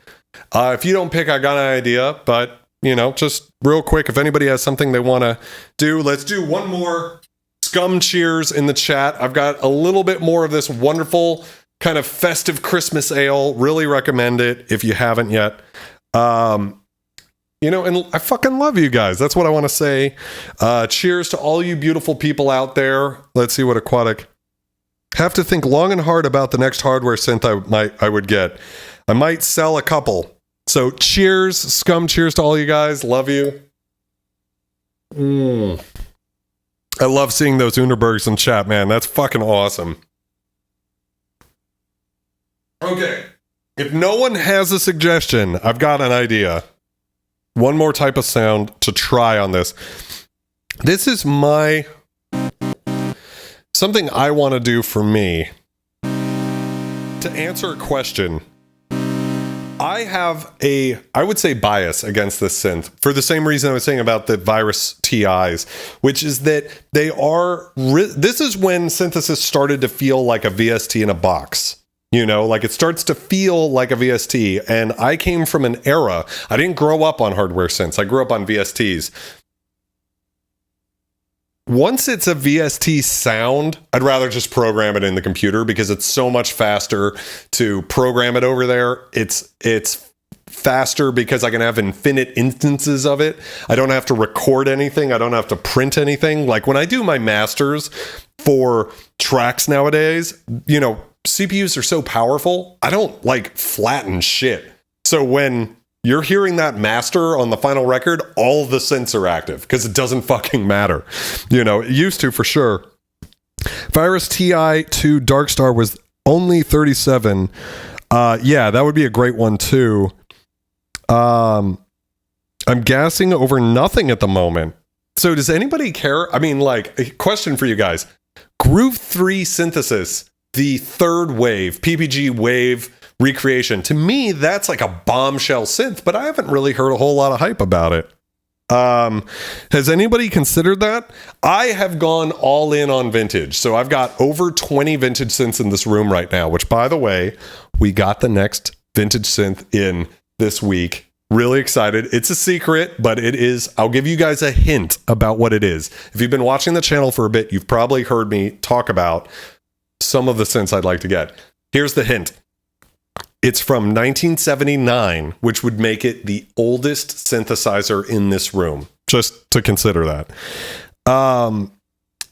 So what I want to do is answer the question for myself because the D-50 and the JD-800 are actually virtual analog synths under the hood, right? Like they effectively are waveforms into a digital filter, into a digital amplifier. But for whatever reason, like, I mean, you guys tell me, but for me, when I hear the D-50 or the JD-800, it has a certain kind of sound to it that I go, ooh, that's interesting. That's different. It has a character to it. When I hear a JP-8000, it starts to sound a little bit kind of like everything else. You know what I mean? Like it doesn't have that something that makes me go, oh, I want to reach for that. You know, like I want to reach for the Chroma Polaris because I want that kind of mid-rangey filter growl. Or I want to go for the Poly 6 because it's got a dark, sort of distant, ambient type filter. With this one, I feel a bit like, I don't know. Hey, we got some porn up in the chat. Fucking love that. The D-50 does have that character. The Wave Pulse Microwave, any ideas? I lust after an original microwave. I would love to get one.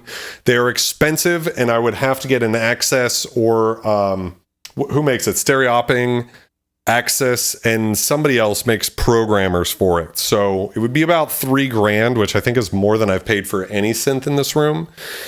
So that's a lot. And by the way, it doesn't come with a key bed. So it's just a box that has a big red knob on it. I would love to get one, but you know, it's a lot. And something like the Groove 3 third wave is probably a better option for most people most of the time if you're not serious about just being like a vintage only guy.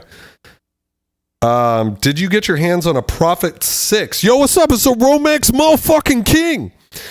I do not have. Hey, Romex King just got gifted a membership. That's awesome. Fuck yeah. By the way, shout outs to Andy Fields too for being a member. I do not have a Prophet 6 and I probably won't ever. Although it's an amazing synth.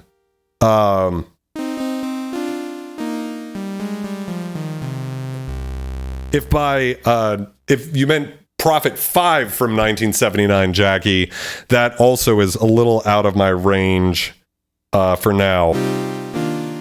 Yeah, the Prophet 5. So the 6 is the modern version. The Prophet 5 is the 70s version, the original polyphonic synth. Really amazing, but they go for about 10 fucking grand. So it's not likely to happen. Kawai K3, $350. Same filters.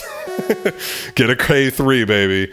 So what I want to know is, can this do the famous soundtrack preset from the D-50? So we're going to start by setting the oscillator to square wave and with some PWM. And we'll lower the rate.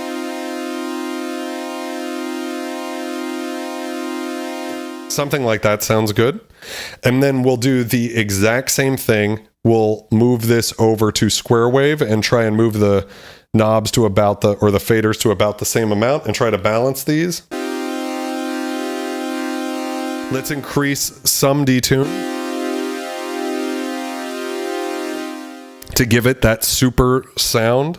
That's good. Now we're going to create the key component of the soundtrack preset from the D-50, which is tuning the oscillator to a 7th.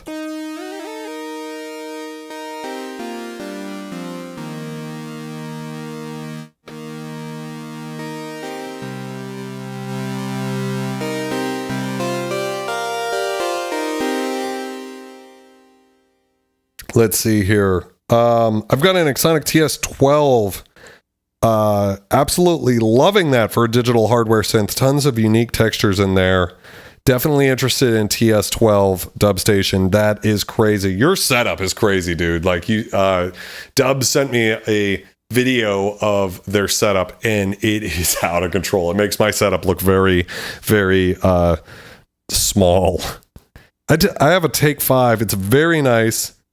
I think the Take 5 probably sounds better and is more useful than the Prophet line, honestly, at this point.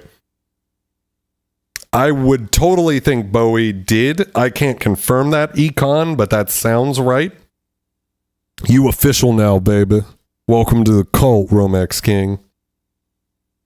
Yeah, I mean, I think that the Take 5 is probably the Take 5, I did a video on this, is probably the single best market-killing synth on the market right now. So good. An Oscar, a Polyvox, an MPC 4K, and call it a day. I want to get a Polyvox at some point, for sure. Hurricane party, baby. $20 to drink. Let me know. All right, so now I don't know if it's a high pass filter or a band pass.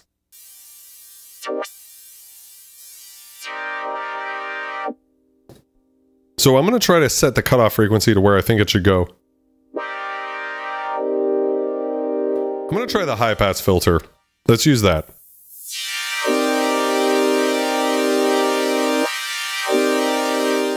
Again, I want you guys to see this, okay? This is important. Before you buy a synth like this, I want you to see this. Look at how this slider reacts. Nothing. Nothing at all, right? Nothing.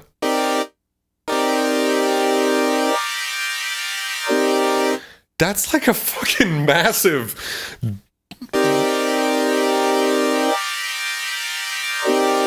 I'm sure I'm going to get comments saying my JP-8000's not like that. And that might be true. You might have a JP-8000 where the faders responds more smoothly, but it's important for me as a YouTube presenter, even though I'm like the smallest one on YouTube, to be honest with you guys about what it's like to own a piece of vintage gear. And this is a fucking huge problem. Are you fucking kidding? Up here, you've got some, like, actual slide.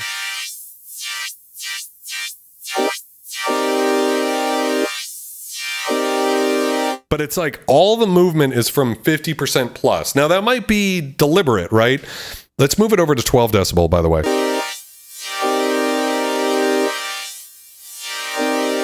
It might have to do with, because of the envelope depth, maybe you want like a negative envelope so you can, I don't know. But anyways, I want to hear this.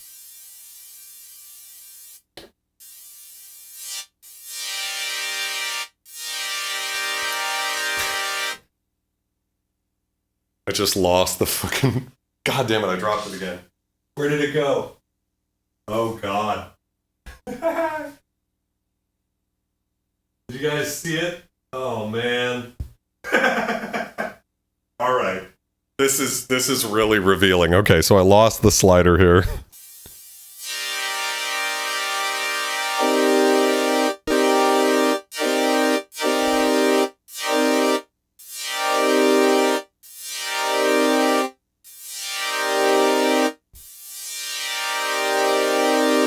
That sounds better.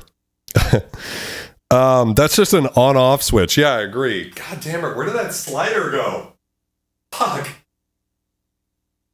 It's somewhere in this wonderful shag carpet I have on the floor. It's down there somewhere. Does the 8K have the red glue of death? Jack Z, welcome to the chat. Welcome to the channel. No, it doesn't have the red glue of death. They figured that out. Lemon will definitely find it. So we're pretty close here. Let's bring it down a little. Slow, a little faster. All right, that's pretty good. Let's increase some release here.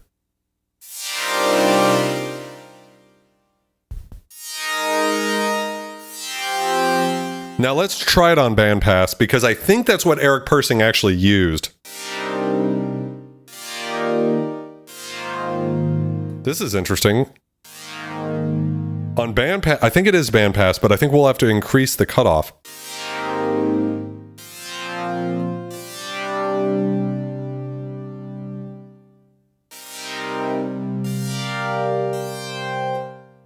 I don't know about you guys.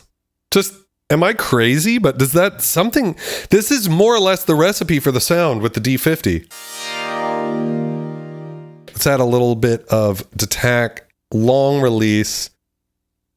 No attack, but attack to the amplifier. Let's try and do something like this. Increase the release.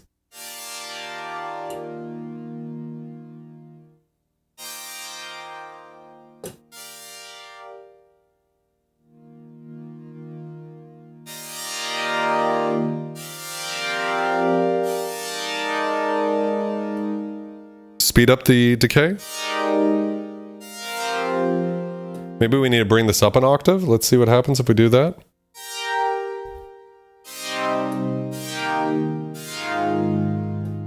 Add some chorus.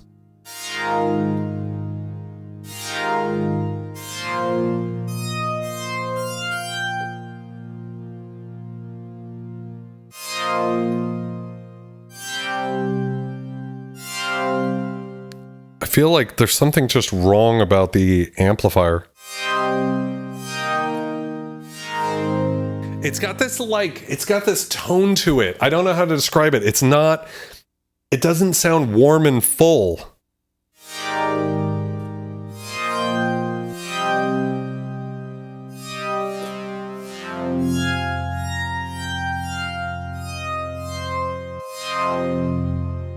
Well, I guess we'd just try adding bass.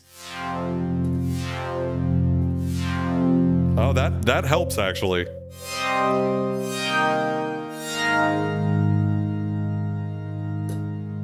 Let's increase.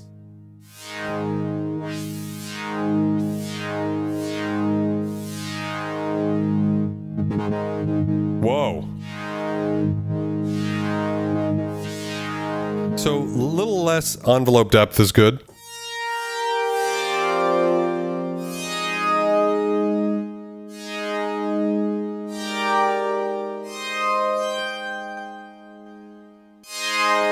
Definitely don't need treble. Maybe even a little less. Well, now it sounds dull. Let's add some delay. Let's try to rescue this sound. Can we just get some fucking vibe to this? Yeah. Aquatic, thank you for the $6.66 donation. I appreciate it very much, my buddy. Appreciate you so much for supporting this channel. Okay, so chorus and detune was the trick.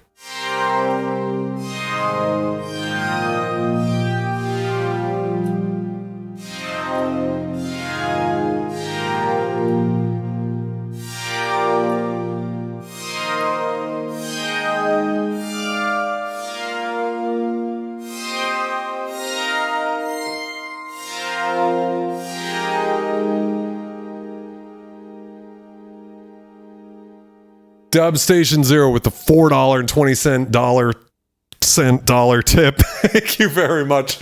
I appreciate you guys. For everybody who supports this motherfucking channel, you guys are the best. You guys help make this feel like I'm not screaming into the fucking void. You guys are amazing. I really appreciate it, guys. I could never say it enough. I try not to make these videos just me repeating myself how fucking grateful I am, but you guys are great.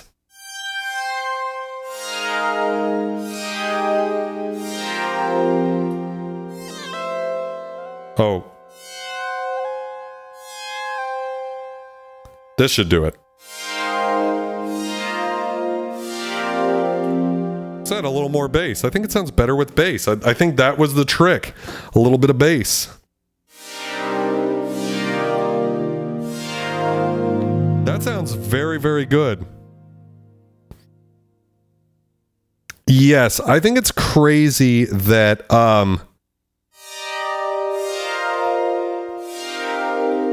that's finally starting to sound good, but I agree with you, Dub, that there's definitely cheaper synths. Although I got this synth for about $500, so that's not that crazy. Picked up a DeepMind 12. Here it has good effects, but only used twice. Was a deal, but had bad reps in older days, but I'm happy. Yeah, no, I think the DeepMind 12 might be the single greatest value polysynth on the market. People really love them. I think they sound great. Opinions on Behringer vary, but I think it's a great thing that more people can get into synths, I'm always thinking about the beginners, right? I have made thousands and thousands of dollars off of being a musician. I was a professional musician and I still work as a professional mastering engineer. And as up to last week, I had a #1 song in the German alternative charts with Appuie la Nuit, a Parisian synthpop band I master for. So I make enough money that I can afford to buy these crazy toys. But most people do not make that much money off of music. And by the way, I don't make a lot of money. I just want to put that out there real quick. It's not a crazy amount of money. Jeremy, thank you for subscribing to the channel. But I make enough that I can justify these purchases and I can be like, hey, I've been doing this for a long time. But I think something like the DeepMind 12 is amazing that someone can get into synthesis at such a great price point, and it's all analog, but it's got great effects, yada yada. It's a really cool thing. I still am that motherfucker who's going to tell you to buy vintage though, because although it's kind of like treacherous, buyer beware, you've got to be careful. I think you can get some really, really cool synths, you know, for cheaper than a new synth, or even a lot of the times cheaper than a used modern synth. And hard to beat Behringer prices, but most of the other synth companies, you could probably get a vintage synth for a lot cheaper. Like, that's my point. With the JX3P with a retroactive programmer is cheaper than a Juno 106 or a Juno-X. And that's pretty awesome, I think. And so, yes, tips are still supposed to make noise, I think. Are they not making noise? I hear them, but I don't know. Yes, Boards of Canada is super cool. Barely survive now. Sonic Bites, welcome to the channel. That's another thing. Vintage synths appreciate in value. They go up in value, whereas if you buy a modern synth, it's going to go down in value. It's just like buying a new car.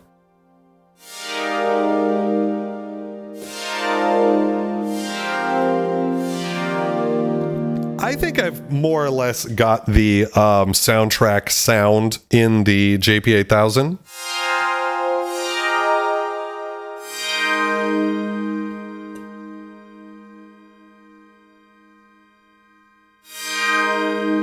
Again, it's like this resolution on this parameter.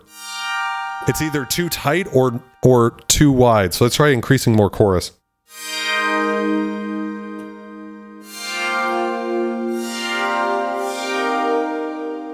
All right, I have to know. I can't remember the fucking patch though. What the fuck was it? Let's see if it was over here. Where's that motherfucker at?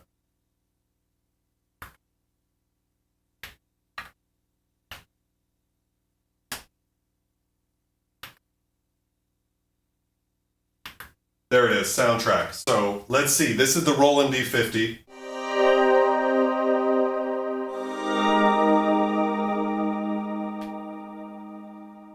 Roland JP-8000.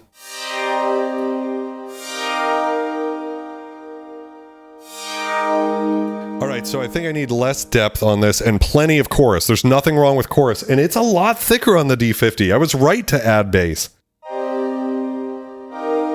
All right, a little less bass.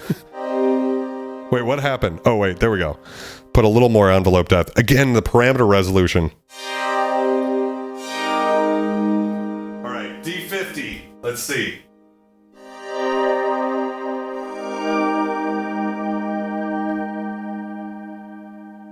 I feel like there must be one oscillator, like some of the partials are going through the filter and some are not. And again, this is it. Like, this is the thing about this synth. It's like you can't dial back the resonance far enough. How do I fix this? How do I make this more right?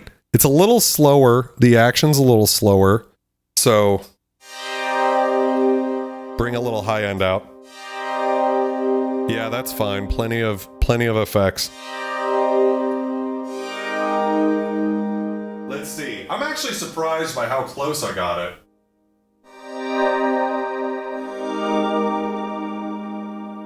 It's just so much more fucking glassy, right? It's so beautiful and fucking Goddamn Eric Persing. I mean, I don't hate myself for how I did it, but it's not there. There's something missing. I need like some sort of vibrato or something going on to oscillator. How do I get it to... How do I route the fucking LFO to the oscillator pitch? Does anybody know? Does anybody see it? I don't think it exists. You can do it over here, for sure. So I could route it to pitch and go like... That's like way too much.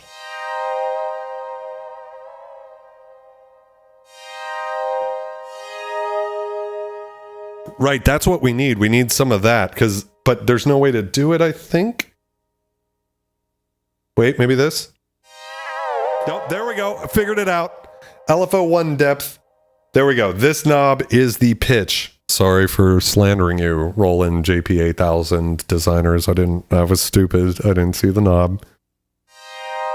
So just a little there, so. Let's try a little more vibrato. See what I mean about like the fucking resolution on this is crazy. It's like, now we're like seasick. We're on the fucking Titanic.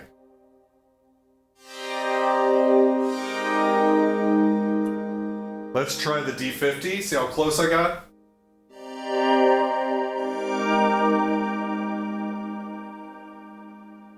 I don't know. I know Eric Persing's watched some of these videos, so if you're watching this one, Eric, like, give me a hint. Give me a clue on how to program it, because I'm a little upset. I feel like it's not possible on the JP-8000 to get your masterpiece recreated, and that makes me sad, because I bet you could do it. So, let's see. Tips and subscriptions are not making sounds on our end. That's interesting. Wonder how I fucked that up. All right, guys. My apologies about that. I'll try to figure that out. Wait. I bet I can figure it out. Come on, Daddy. Let's go to figure this. Okay, now I have no idea. Sorry about that. It just makes like a little sound, Jackie. It doesn't make like the huge, like, that is one seriously perverted bitch thing anymore. Vintage goes well with Omni and other VSTs using in-the-box DAWs. Yeah, that's a big reason why I'm into vintage synths, is because Omnisphere is my favorite synth. And so I prefer to use... I'm going to throw some music on while I chat. Let's go ahead and do that.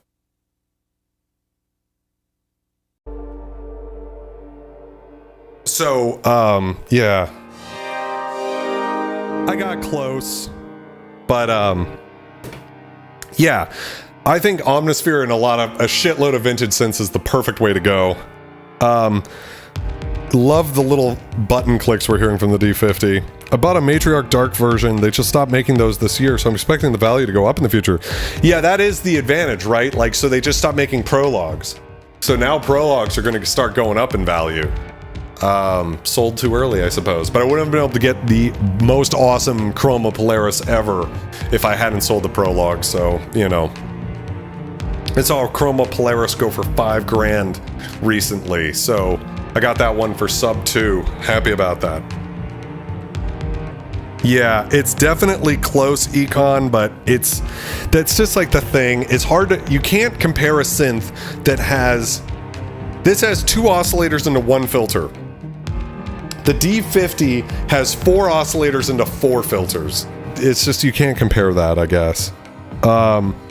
Break out the manual. Have almost all VST's controllers, including Native Instruments, but how about Arturia Keylab 88 with Omnisphere? So, I don't have any... I have like I do have one Arturia, like the small controller, but I don't have one of those amazing, like, $500 ones.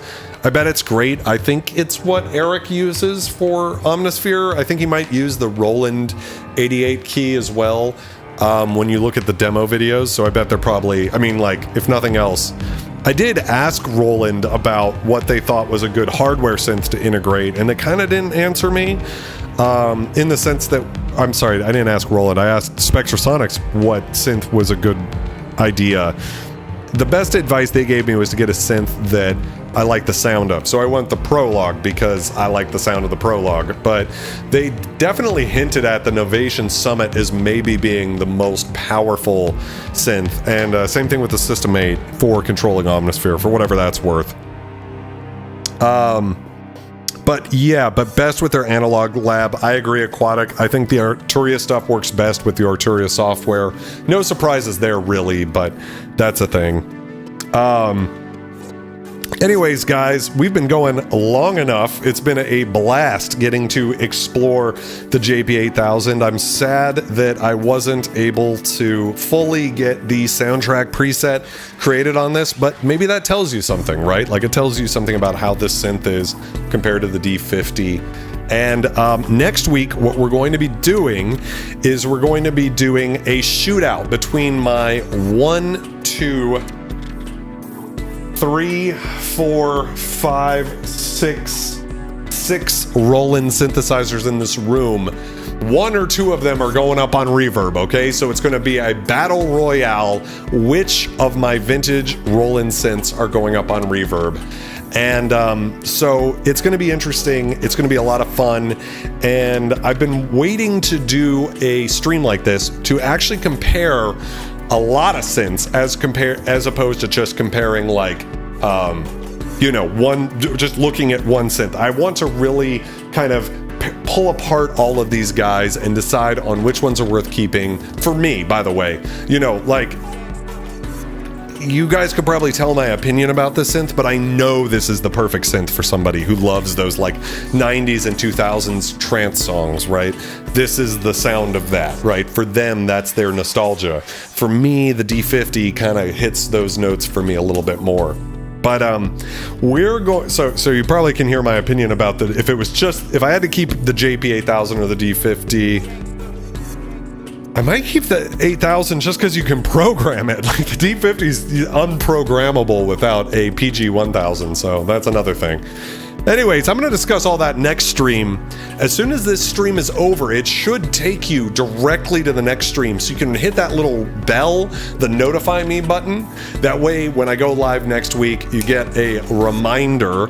And I just wanted to say, you motherfuckers are awesome. I'm Vulture Culture. We're all Scum. You guys have a great week. Stay safe, and I'll see you on Wednesday at 9, okay?